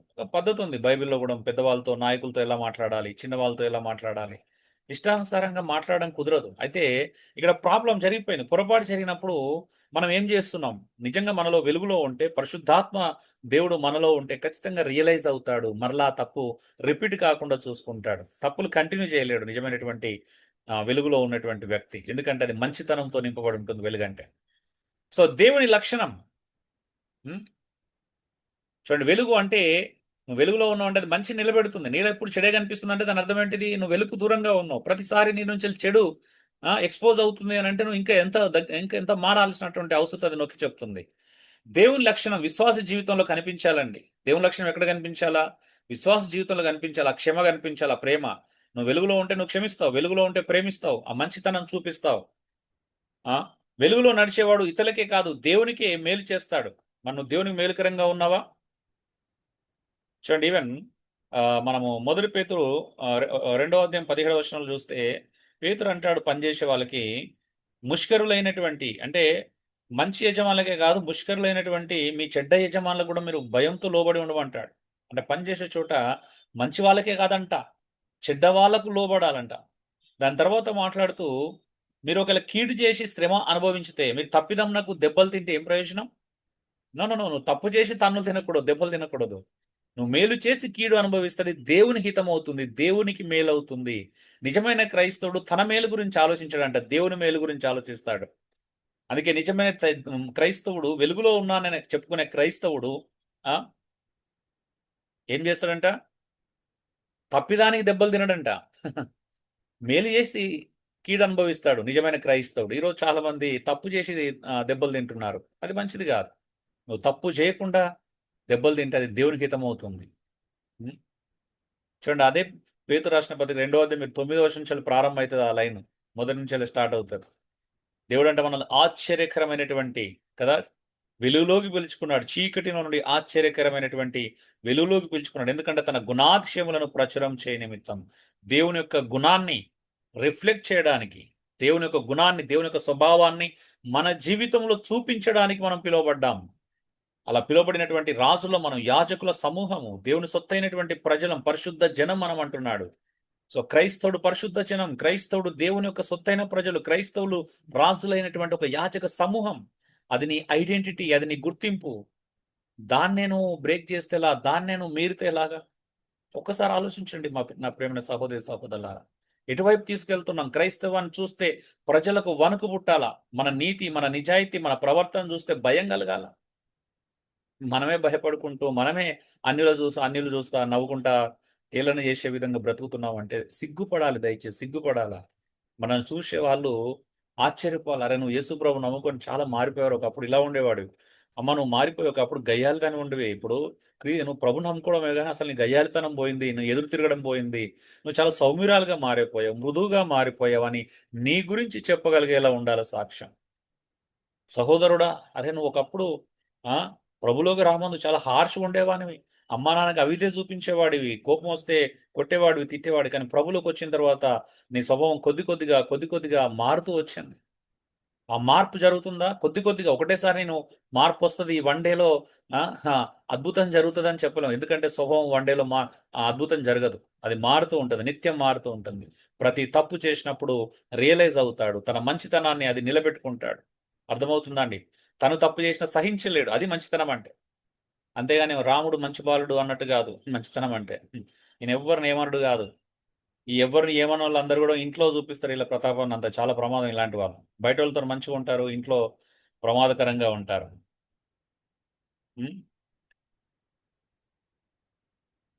రెండోది ఇంటిగ్రిటీ, రైచియస్నెస్ అన్నమాట. ఏంటిది? బైబిల్ అర్థం ఏంటిది? రైచియస్నెస్ దేవుని న్యాయ ప్రమాణాలకు సరిపోయేటువంటిది. ఇది దేవుని న్యాయ ప్రమాణాలకు సరిపోయే జీవితం. మరి వెలుగు అనేది నీతితో నింపబడి ఉంటుంది. ఎలాంటి నీతి? అది యథార్థమైనటువంటి నీతి, యథార్థమైనటువంటి నిజాయితీ గల నీతి అన్నమాట.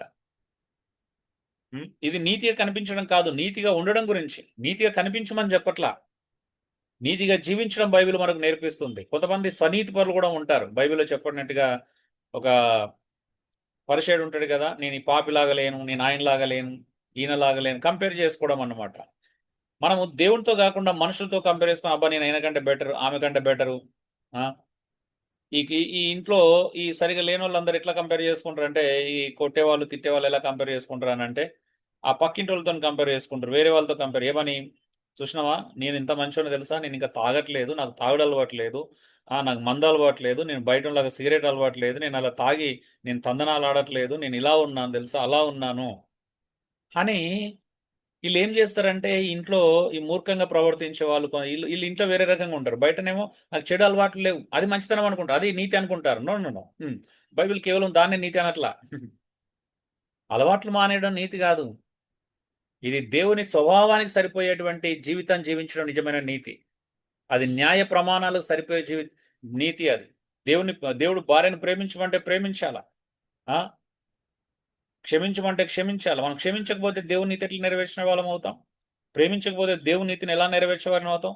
మనం ఎలా కంపేర్ చేసుకుంటే నాకు తాగుడు అలవాటు లేదు, మందు అలవాటు లేదు, నేను ఎంత మంచిగా తెలుసా, నాకు సిగరెట్ అలవాటు లేదు, నేను చాలా మంచివాడిని.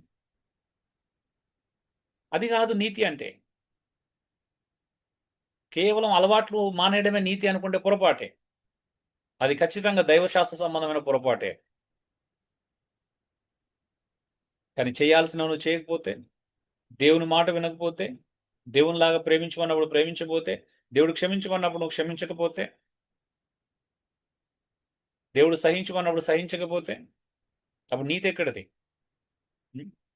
ఏమని చెప్తుంది తెలుసా? దేవుని రాజ్యం అంటే నీతి, సమాధానం, పరిశుద్ధాత్మలో ఆనందం అంట. దేవుని రాజ్యం అంటే నీతిని వెతకడం, నీతిగా జీవించడం, సమాధానం కలిగి ఉండడం. నీలో చాలా మందికి సమాధానం ఉందా? కొంతమందితో మీకు సమాధానం లేదు. కొంతమందికి అన్నలతో, సొంత అన్నలతో సమాధానం లేదు, లేకపోతే అన్నకు భార్యలతో సమాధానం లేదు, కుటుంబ సభ్యులతో సమాధానం లేదు. కొంతమందికి ఏమో అత్తమామలతో సమాధానం ఉండదు, కొంతమందికి ఏమో తల్లిదండ్రులతో సమాధానం ఉండదు, కొంతమందికి అన్న చెల్లెలతో సమాధానం ఉండదు, కొంతమంది కొలీగ్స్తో సమాధానం ఉండదు, కొంతమందికి బయట వాళ్ళతో సమాధానం ఉండదు. ఏదో కారణం, ఆర్థిక లావాదేవీలు కావచ్చు, స్థలాల దగ్గర గొడవలు కావచ్చు. నిజమే కాదండి? ఉందా మీకు సమాధానం అందరితో? మీరు ఇప్పుడు ఫోన్ చేసి ఎవరితోనైనా మనసు మాట్లాడగలుగుతారా? కనీసం అంటే ఎదుటి వ్యక్తి మాట్లాడకపోవడం సెకండరీ, కానీ నీకు ఆ ధైర్యం ఉందా? మనం ఫోన్ చేయగలుగుతామా? ఎందుకంటే ఒకవేళ నువ్వు తప్పు చేస్తే అంటున్నా నేను, వాళ్ళు తప్పు చేస్తే కాదు, నువ్వు తప్పు చేసి నువ్వు క్షమాపణ అడగలుగుతావా? వాళ్ళు తప్పు చేస్తే వేరే విషయం, కానీ నువ్వు తప్పు చేసి, సరే వాళ్ళు తప్పు చేశారు, నువ్వు కూడా తప్పు చేసినావు అనుకో, అది కూడా సమర్థనీయం కాదు.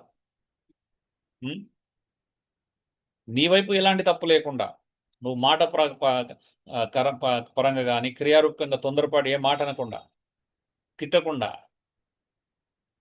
అనవసరమైన మాటలు పలకకుండా, బైబిల్ మీరి మీరు మాట్లాడకుండా మరి ఉండగలిగినటువంటి ఆ స్వభావంలో మీరు చూపించగలుగుతారా? మరి రాజ్యం అంటే ఏంటి? దేవుని రాజ్యంలో ఆ వెలుగులో నువ్వు జీవిస్తున్నప్పుడు ఆ నీతిని నువ్వు వెంటాడతావంట, సమాధానం కలిగి ఉంటావు, పరిశుద్ధాత్మలో ఆనందిస్తావు. మరి రైచియస్నెస్ ఎక్కడ ఉంది? నీకు రైచియస్నెస్ గురించి బైబిల్లో చాలా అద్భుతమైన విషయాలు ఉన్నాయి, తెలుసా మీకు? ఫ్రూట్ ఆఫ్ ద రైచియస్నెస్ అనే పదచాలాలు చాలా అద్భుతంగా అనిపిస్తాయి. ఒకసారి మీరు చదవండి, ఫిలిప్పి 1:11 చదవండి, మీకు అర్థమవుతుంది. చాలా ఉన్నాయి అలాంటి కొత్త నిబంధనలో. చదువుతారు ఎవరైనా? ఫిలిప్పి 1:11. ఫిలిప్లకు రాసిన పత్రిక 1వ అధ్యాయం 11వ వచనం.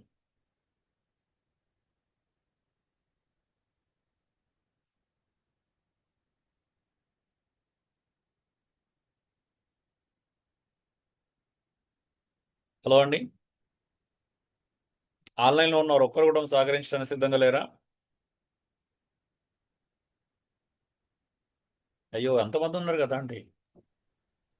1:11 అమ్మా, ఫిలిప్పి 1:11. అవునమ్మా. మీ ప్రేమ తెలివితోనూ సకల విధములైన అనుభవ జ్ఞానముతోనూ కూడినదై అంతకంతకు అభివృద్ధి పొందవలననియు, ఇందువలన దేవునికి మహిమయు స్తోత్రమును కలుగునట్లు మీరు యేసుక్రీస్తు వలననైనను నీతి ఫలములతో నిండుకొనిన వారై క్రీస్తు దినమునకు నిష్కపటలను నిర్దోషులను కావాలనియు ప్రార్థించుచున్నాను. చూడండి, పౌలు యొక్క ప్రార్థన చూడండి ఎంత అద్భుతంగా ఉంది.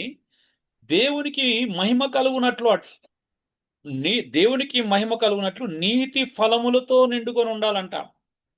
నీతి ఫలములతో, సమాధానంతోను నీతి ఫలములతో, ఫ్రూట్ ఆఫ్ ద రైచియస్నెస్ అని ఉంటుంది ఇంగ్లీష్లో. ఫ్రూట్ ఆఫ్ ద రైచియస్నెస్ అంటే దేవుడు రాకడలో ఆయన దగ్గర క్రీస్తు ద్వారానంట మీరు నిర్దోషులు నిష్కలంకులై నిలబడాలంట. ఏ లోపం లేని వారిగా దేవుని ఎదుట నిలబడినట్లుగా బ్రతకాలంటున్నాడు. ఎంత అద్భుతమైనటువంటి ప్రేరేపణ చూడండి, ఎంత అద్భుతమైనటువంటి కోరిక, ఎంత అద్భుతమైన ప్రార్థన, ప్రజల గురించినటువంటి ప్రార్థన. మా ప్రార్థన కూడా అదే. మీరు ఎక్కడో కోటీశ్వరులు కావాలా, లక్షాధికారులు కావాలనే ప్రార్థన కాదు. దేవుని ఎదుట మీరు ఒక రోజు క్రీస్తు స్వరూపాన్ని కలిగి లోపము లేని వారిగా నీతి ఫలములతో నింపబడి నిర్దోషులుగా జీవించాలనేది నిర్దోషత్వం. చూడండి, ఉందా? మనం నిర్దోషులుగా ఉన్నామా? ఏ విషయంలోనైనా అన్ని విషయాల్లో నిర్దోషులుగా జీవిస్తున్నామా? ఇక్కడ ఒక్క పాయింట్ మాట్లాడితేనే చాలా సమయం తీసుకునేలాగా ఉంది మనకి. అలా ఉంది. సో రైచియస్నెస్ అంటే దేవుని నైతిక చట్టానికి అనుగుణంగా జీవించడం. నువ్వు దేవుని చట్టానికి నువ్వు అనుకూలంగా జీవించాలి. పాపంతో రాజీ పడకపోవడం. వెలుగు అంటే దేవుని దృష్టిలో సరైనదే చేయడం అంటే. నీతి అంటే ఏంటి తెలుసా? దేవుని దృష్టిలో రైట్ అంటే రైట్ అంతే, దాన్ని రైట్ అంటాం. దేవుని దృష్టిలో ఏదైతే రైట్ అవుతుందో దాన్ని చేయడం నీతి అంటే. దేవుడు ఏదైతే సరైందని చెప్పాడో అదే సరైంది. నువ్వు ఎన్ని కారణాలు చెప్పుకొని ఎన్ని లూప్ హోల్స్ వెతుకొని ఎన్ని చేసుకున్నా అది సరైంది కాదు అంటే సరైంది కాదు. ప్రేమించాలి అంతే, నువ్వు లోపాలు చెప్పడానికి లేదు. క్షమించమంటే క్షమించాలి, సహించమంటే సహించాలి. అది దేవుని దృష్టిలో రైట్ అంతే. ఇంకా నువ్వు ఎన్నో చెప్పేసి వాళ్ళు నాకు నచ్చలేదు, వీళ్ళు నచ్చలేదు. సో ముఖ్యంగా కుటుంబ సభ్యులు, సంఘంలో ఉన్న వ్యక్తుల గురించి నేను మాట్లాడుతున్నాను.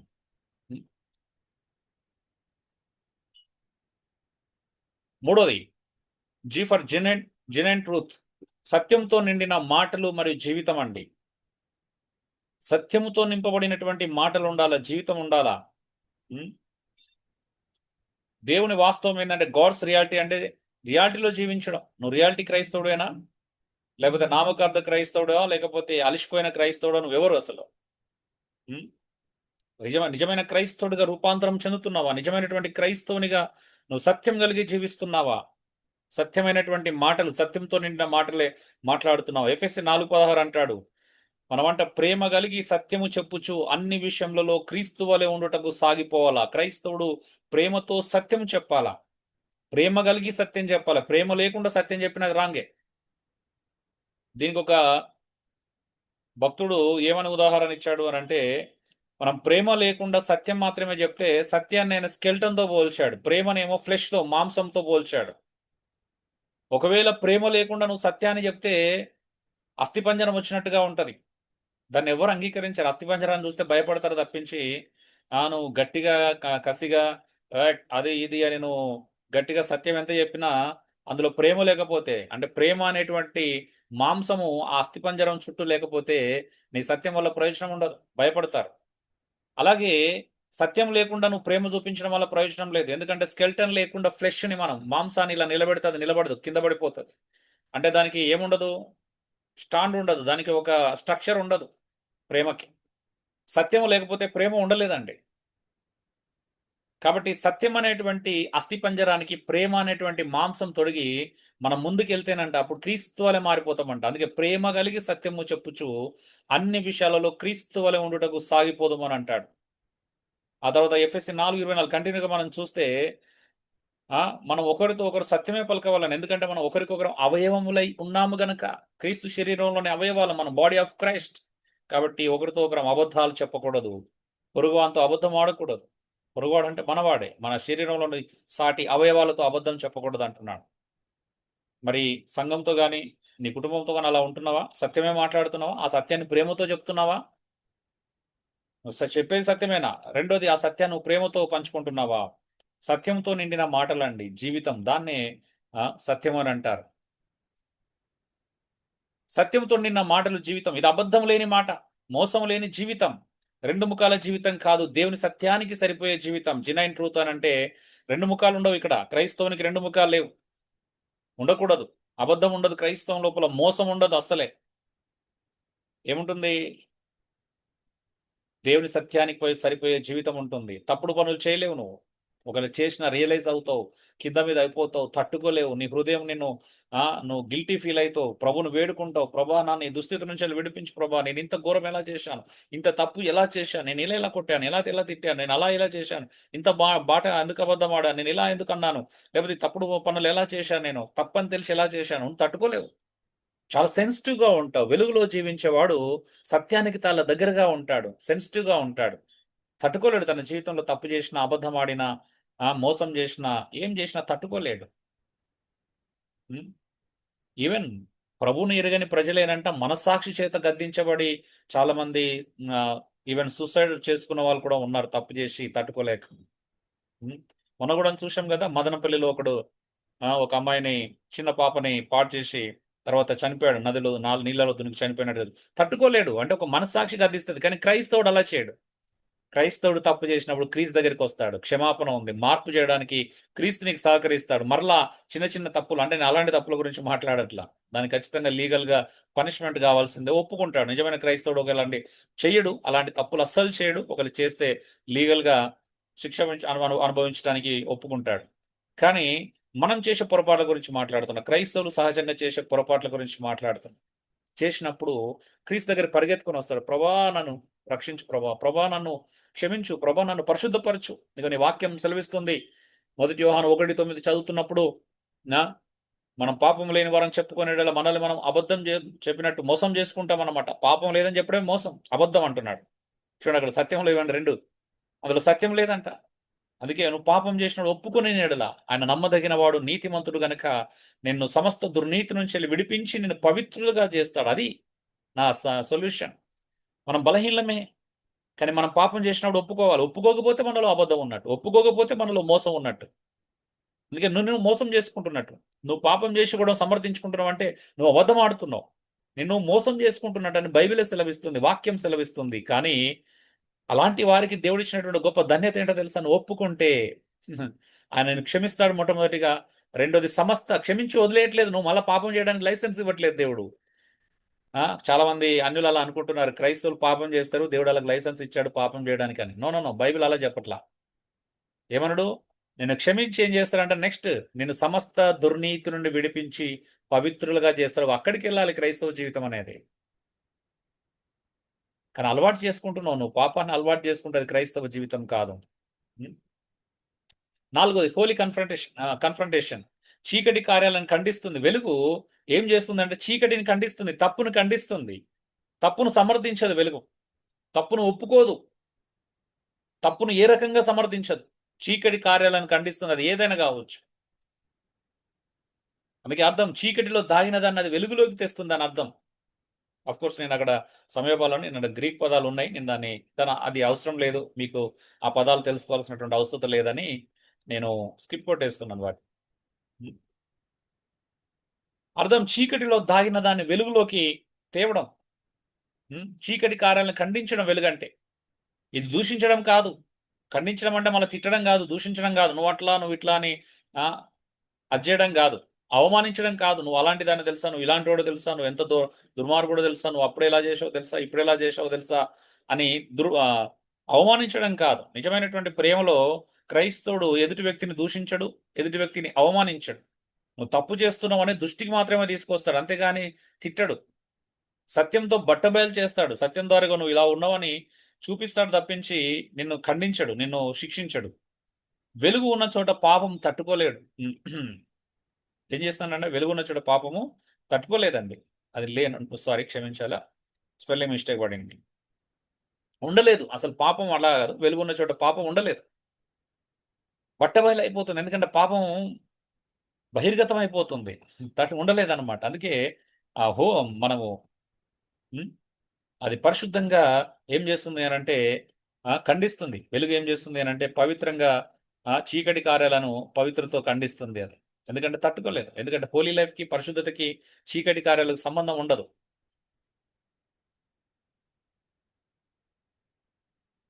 చివరిగా 5 ట్రూత్ రివీలింగ్. చీకటిలో ఉన్న దాన్ని బట్టబయలు చేస్తుంది. వెలుగు ఏం చేస్తుంది? వెలుగంటే ఏంటిది? సమస్త విధములైనటువంటి సత్యముతో నింపబడి ఉంటుంది అని చూశాం. సో చీకటిలో ఉన్నదాన్ని అది బట్టబయలు చేస్తుంది. అర్థము దేవుని నుండి వేరుపడినటువంటి నైతిక స్థితి. చీకటి అంటే ఏంటిది? దేవుని నుండి వేరుపడినటువంటి నైతిక స్థితి. క్రైస్తవుడు అనైతిక కార్యాలు చేయలేడు, క్రైస్తవులు అబద్ధం ఆడలేడు, క్రైస్తవుడు లంచం తీసుకోలేడు, క్రైస్తవుడు దొంగతనం చేయలేడు, క్రైస్తవుడు ఇంకేదో తప్పుడు పనులు చేయలేడు, వ్యభిచరించలేడు. క్రైస్తవుడు ఏ తప్పు పని చేయలేడు నిజమైన క్రైస్తవుడు. ఎందుకంటే అంత అనైతిక స్థితికి దిగజారలేడు. అది ఒకప్పుడు చేశాడు, ప్రభులోకి రాకముందు అలాంటి అనైతిక జీవితం ఉంటుంది. కానీ ఒక్కసారి క్రీస్తులోకి వచ్చిన తర్వాత అనైతిక జీవితం క్రైస్తవునికి ఉండదు. కానీ అలా ఉంటున్నాడు అంటే మరి ఆయన నిజంగా మారాడా లేదనేది ఖచ్చితంగా ప్రశ్నించుకోవాల్సి వస్తుంది. అతను నిజంగా తిరిగి జన్మించాడా లేదనేది ప్రశ్నించుకోవాల్సి వస్తుంది. చీకటిలో ఉన్నదాన్ని బట్టబయలు చేయడం నిజమైనటువంటి సత్యం. అంటే చీకటి అంటే అజ్ఞానం.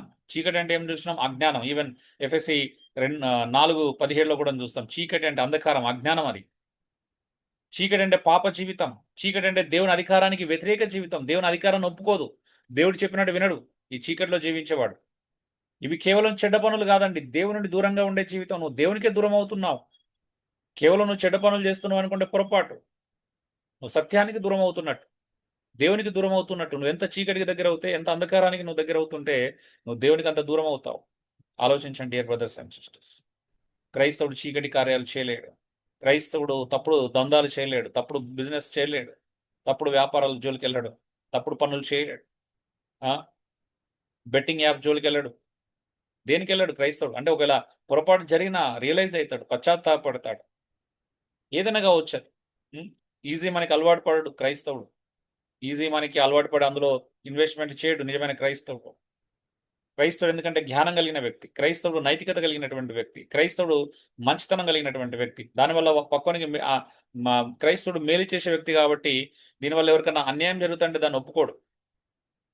అందుకే క్రైస్తవుడు ఎప్పుడు తన గురించి ఆలోచించడు, దేవుని గురించి ఆలోచిస్తారు. నేను ఇందులో పెడితే వేరే వాళ్ళకి నష్టం కలుగుతుంది అంటే ఆ పనుల్లో చేయడు. ఆ క్రైస్తవుడు ఇతరులకు నష్టం కలిగించే తప్పుడు పనులలో ఇన్వెస్ట్ చేయడు. అనవసరమైన మార్కెటింగ్లు చేసి వాళ్ళతో వీళ్ళతో డబ్బులు కట్టించాడు. అలా కట్టిస్తే వాళ్ళకి మరి 5,000 10,000 నష్టం కలుగుతుంది అని ఆలోచిస్తాడు. దానివల్ల ఉపయోగం ఏముంటుంది అని ఆలోచిస్తాడు. సో క్రైస్తవుడు తప్పుడు పనులు చేయడు. క్రైస్తవుడు తప్పుడు కార్యాలు చేయలేడు. ఎందుకంటే క్రైస్తవుడు నిజమైనటువంటి సత్యంలో ఉంటాడు. క్రైస్తవుడు నిజమైనటువంటి మంచితనంతో నింపబడి ఉంటాడు. క్రైస్తవుడు నిజమైనటువంటి ప్రేమతో నింపబడి ఉంటాడు. క్రైస్తవుడు నిజమైనటువంటి నీతితో నింపబడి ఉంటాడు. కాబట్టి ఇలాంటి తప్పుడు పనులు చేయలేడండి.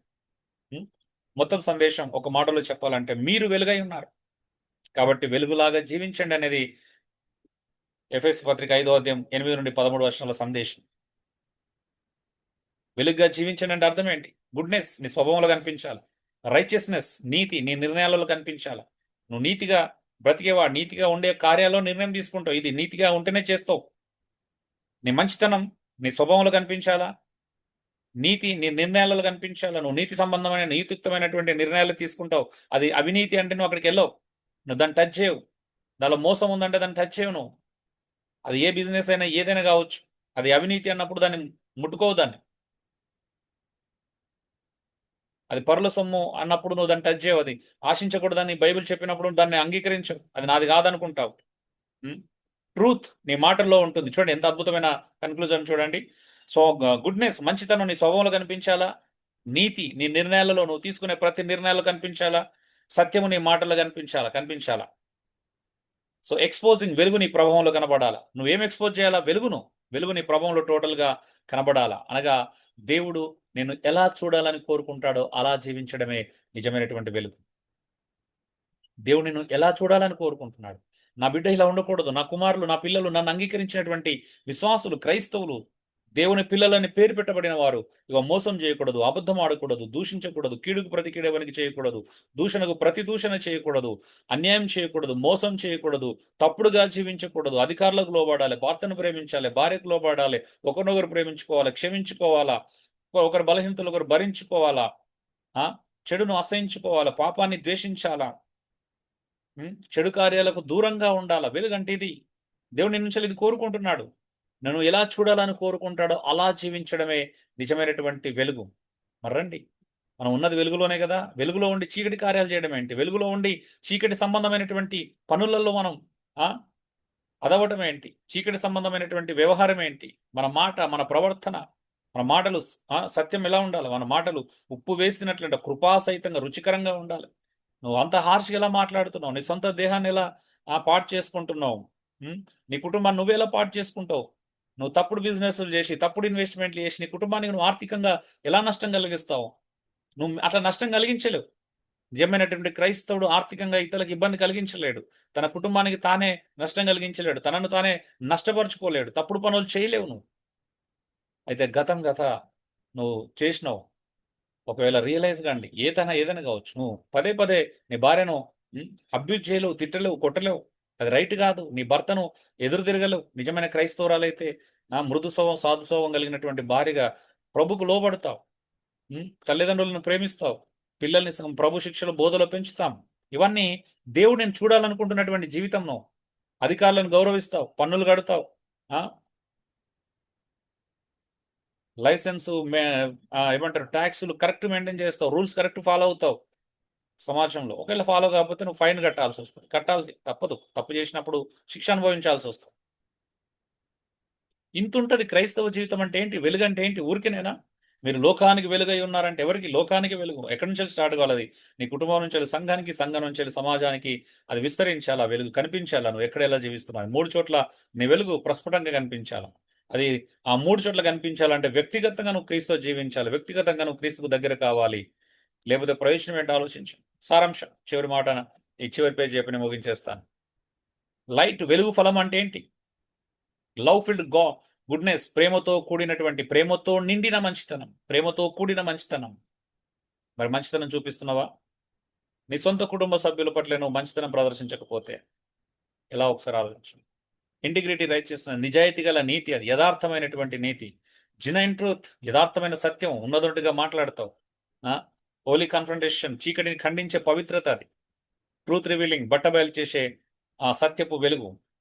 సో ఇది క్రైస్తవుని జీవితం ఎలా ఉండాలి అనే దానికి ఒక పూర్తి చిత్రం అంట, ఒక complete picture. Who is Christian? క్రైస్తవుడు ఎవరు, ఎలా జీవించాలి, ఆయన జీవిత విధానం ఏంటి, ఆయన ఎలా నింపబడాలి? ఫ్రూట్ ఆఫ్ ద లైట్, వెలుగు ఫలముల చేత ఎలా నింపబడాలి?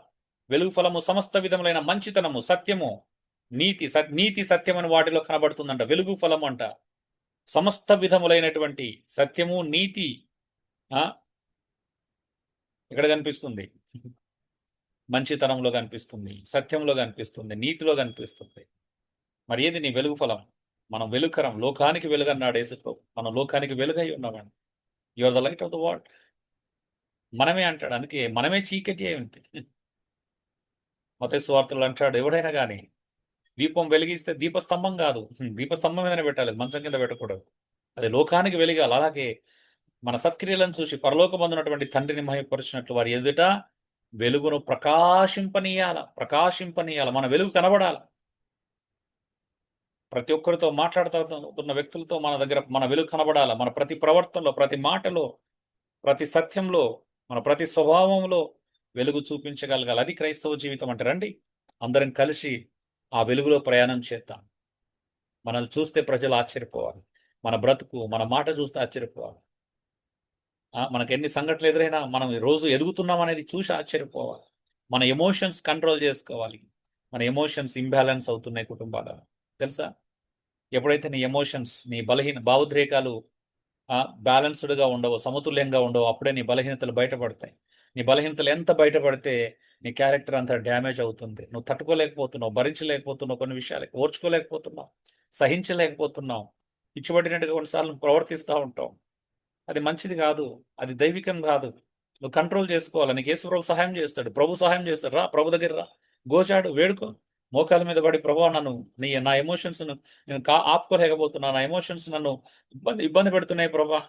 నువ్వు మంచోడు కదా, నువ్వు సత్యవంతుడు, నువ్వు శక్తివంతుడివి, నువ్వు ప్రతి బలహీనతలో సహాయం చేస్తానన్నావు కదా ప్రభా.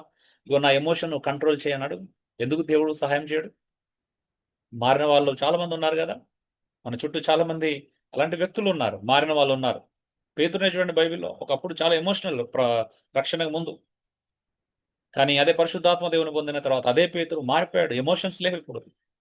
ఎమోషనల్గా సైనికుని చేతి నరికినటువంటి పేతురు పరిశుద్ధాత్మ పొందగానే 2వ అధ్యాయంలో అపొస్తలుల 2వ అధ్యాయంలో అంటున్నాడు, సహోదరులారా మీరు తెలియక చేస్తారు కనుక నేను మీరు తెలియక చేస్తారని నాకు తెలుసు అంటున్నాడు. ఎంత సౌమ్యంగా, ఎంత ప్రేమగా మాట్లాడుతున్నాడు. అదే ఒకప్పుడున్న ఎమోషన్ పేతుల్లో నేను చూలే తర్వాత ఎంత ఉద్రేకం ఉండేదో పేతురు లోపల. ఒకప్పుడు చాలా ఎక్సైట్మెంట్గా అనిపించేవాడు పేతురు, కానీ పరిశుద్ధాత్మ పొందిన తర్వాత అది కనిపించాల. పౌలుని చూడండి, ప్రభులోకి రాకముందు హంతకుడు, దూషకుడు అంటాడు, కానీ ప్రభుని అంగీకరించిన వెంటనే అది కనిపించలేదు పౌలులో. ఆ లక్షణాలు కనిపించలేదు, పాత లక్షణాలు కనిపించలేదు. సమర స్త్రీ యేసుప్రభుని అంగీకరించగానే స్వభావం మారిపోయింది. అప్పటిదాకా తప్పుడు బ్రతికింది, ప్రభుని అంగీకరించగానే తప్పుడు బ్రతికిని వదిలేసింది. అది మార్పు అంటే. ఒక జక్కయ్య, సుంకరి, ఆ కాలంలో సుంకర్లను యూదులు చాలా భయంకరంగా ద్వేషించేవాళ్ళు. ఎందుకంటే వాళ్ళు వాళ్ళతో పొత్తు పెట్టుకొని యూదుల మీద వాళ్ళు విధించిన దానికంటే ఎక్కువ పనులు వసూలు. అలాంటి జక్కయ్య యేసు ప్రభు ఆహ్వానించగానే తన జీవితం మార్చేసుకున్నాడు, మారిపోయింది. అన్యాయంగా తీసుకున్న తిరిగి చెల్లించడం ప్రారంభించాడు. అది మార్పు అంటే, అది క్రైస్తవ జీవితం అంటే, అది వెలుగంటే, వెలుగులో నడవడం అంటే. అంతేగాని మతం మారడం కాదు క్రైస్తవ జీవితం. నువ్వు సంఘానికి వచ్చినంత మాత్రాన ఎవడు పరలోక రాజ్యానికి వెళ్ళాడు. క్రీస్తులో నిజమైనటువంటి రక్షణ క్రీస్తు మాత్రం ఇవ్వగలుగుతాడు. అయితే రెండోది ఆయన చెప్పినట్టు జీవించాలా. ఆ రక్షణ నీ జీవితంలో కనబడాలా. ఆ రక్షణ కార్యాలు అంటాడు కదా, అవి కనిపించాలా. ఫ్రూట్ ఆఫ్ ద సాల్వేషన్ కనిపించాలా. చాలా మందిలో రక్షించబడుతున్నారు కానీ ఆ fruit of the salvation, fruit of the spirit, fruit of the light, fruit of the righteousness, ఇవి కనిపించట్లా. అది ప్రాబ్లం అంటే. అందుకే నువ్వు క్రైస్తవుడిగా ఎలా ఉండాలి అలాగే ఉంది. దేవుడు నేను కోరుకున్నట్టుగా జీవించి ఈ రోజు నుంచి నీ నుంచి ఏం ఆశిస్తున్నాడు అదే. అందుకే నీ మాట, నీ ప్రవర్తన, నీ నిర్ణయాలు, నీ ఆలోచనలు అన్ని కంట్రోల్లో ఉండాలా. నీ ఎమోషన్స్, నీ భావోద్రేకాలు కంట్రోల్లో ఉండాలా. నీ నైతికత, అనైతికత జోలికి వెళ్లకుండా నువ్వు నైతికంగా జీవించాలి అన్ని విషయాలు. డియర్ బ్రదర్స్ అండ్ సిస్టర్స్, ఇదే నీ క్రైస్తవ జీవితం, ఇదే నిజమైన జీవితం. ప్రార్థన చేసుకుంటాం. Thank you lord, thank you Jesus.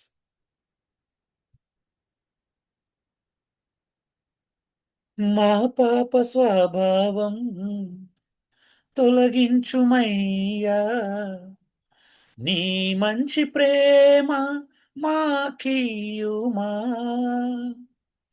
మా పాప స్వభావం తొలగించుమయ్యా, నీ మంచి ప్రేమ మాకీయుమా. నీవు కోరేటి ఆలయమై మేము ఉండాలి, నీవు కోరేటి సంఘముగా మేము ఉండాలి. హృదయాసీనుడా నా యేసయ్యా, హృదయాసీనుడా మా యేసయ్యా, నీ రూపం నాలోనా ప్రతిబింబమై వెలుగని,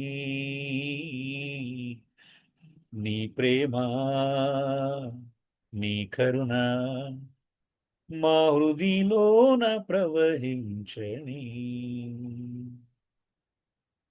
థ్యాంక్ యూ లార్డ్. పరిశుద్ధమైనటువంటి తండ్రి, మహోన్నతుడైన మా దేవ, ఒకప్పుడు మేము పాపంలో చేత, అపరాధంలో చేత చచ్చిన వారైనప్పుడు సైతం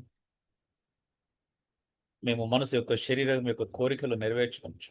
యుగ సంబంధమైన దేవతను అనుసరించి మాకు నచ్చినట్టుగా జీవించినటువంటి మమ్మల్ని నీ మహాప్రేమ చేత మమ్మల్ని బ్రతికించి తండ్రి, నీ కుమారుడైన క్రీస్తు కూడా నువ్వు కుడిపార్శ్వను కూర్చుని పెట్టుకున్నావు.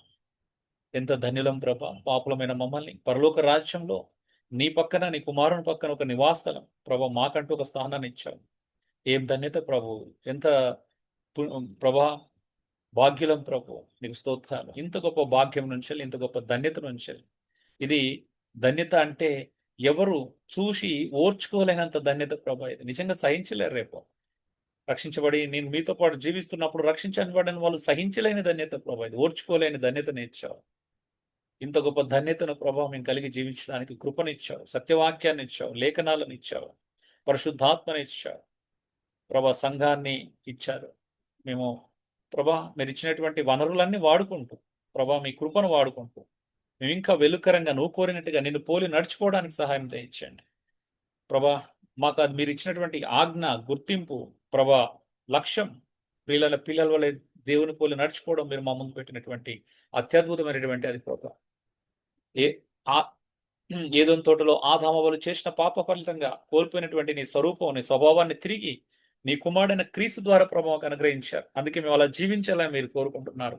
అలాగే జీవించడానికి మమ్మల్ని మేము సంపూర్ణంగా నీ చిత్తానికి అప్పగించుకొని మీరు చెప్పినట్లుగా మీకు నచ్చినట్టుగా ప్రభా బ్రతకడానికి మా అందరికీ కృపను అనుగ్రహింపచేయమని ఈ వాక్యం వింటున్న ప్రతి ఒక్కరిని తాకండి, వారి హృదయాలను ప్రభా తాకండి ప్రభా. నీ పరిశుద్ధాత్మ చేత నింపండి, నీ ఆత్మ చేత ప్రభా వాళ్ళను నీ లేఖన వైపు మళ్లించమని బ్రతిమలాడుకొంచున్నాం తండ్రి. నీ లేఖనం యొక్క సత్యం వారి హృదయాలకు తాకి మారు మనసు పొంది పశ్చాత్తాపడి ప్రభా ఇప్పుడే నీకు అప్పగించుకొని ప్రభా నీకు నచ్చినట్టుగా వారి జీవితాన్ని ప్రభా అప్పగించుకోవడానికి కృప చూపించమని నా ప్రార్థనలు వింటున్నందుకే నీకు లెక్కలేని స్తుతులు, స్తోత్రాలు మరి వందనాలు చెల్లిస్తూ యేసు దివ్యనామంలో వేడుకొంచున్నాను పరలోకపు తండ్రి.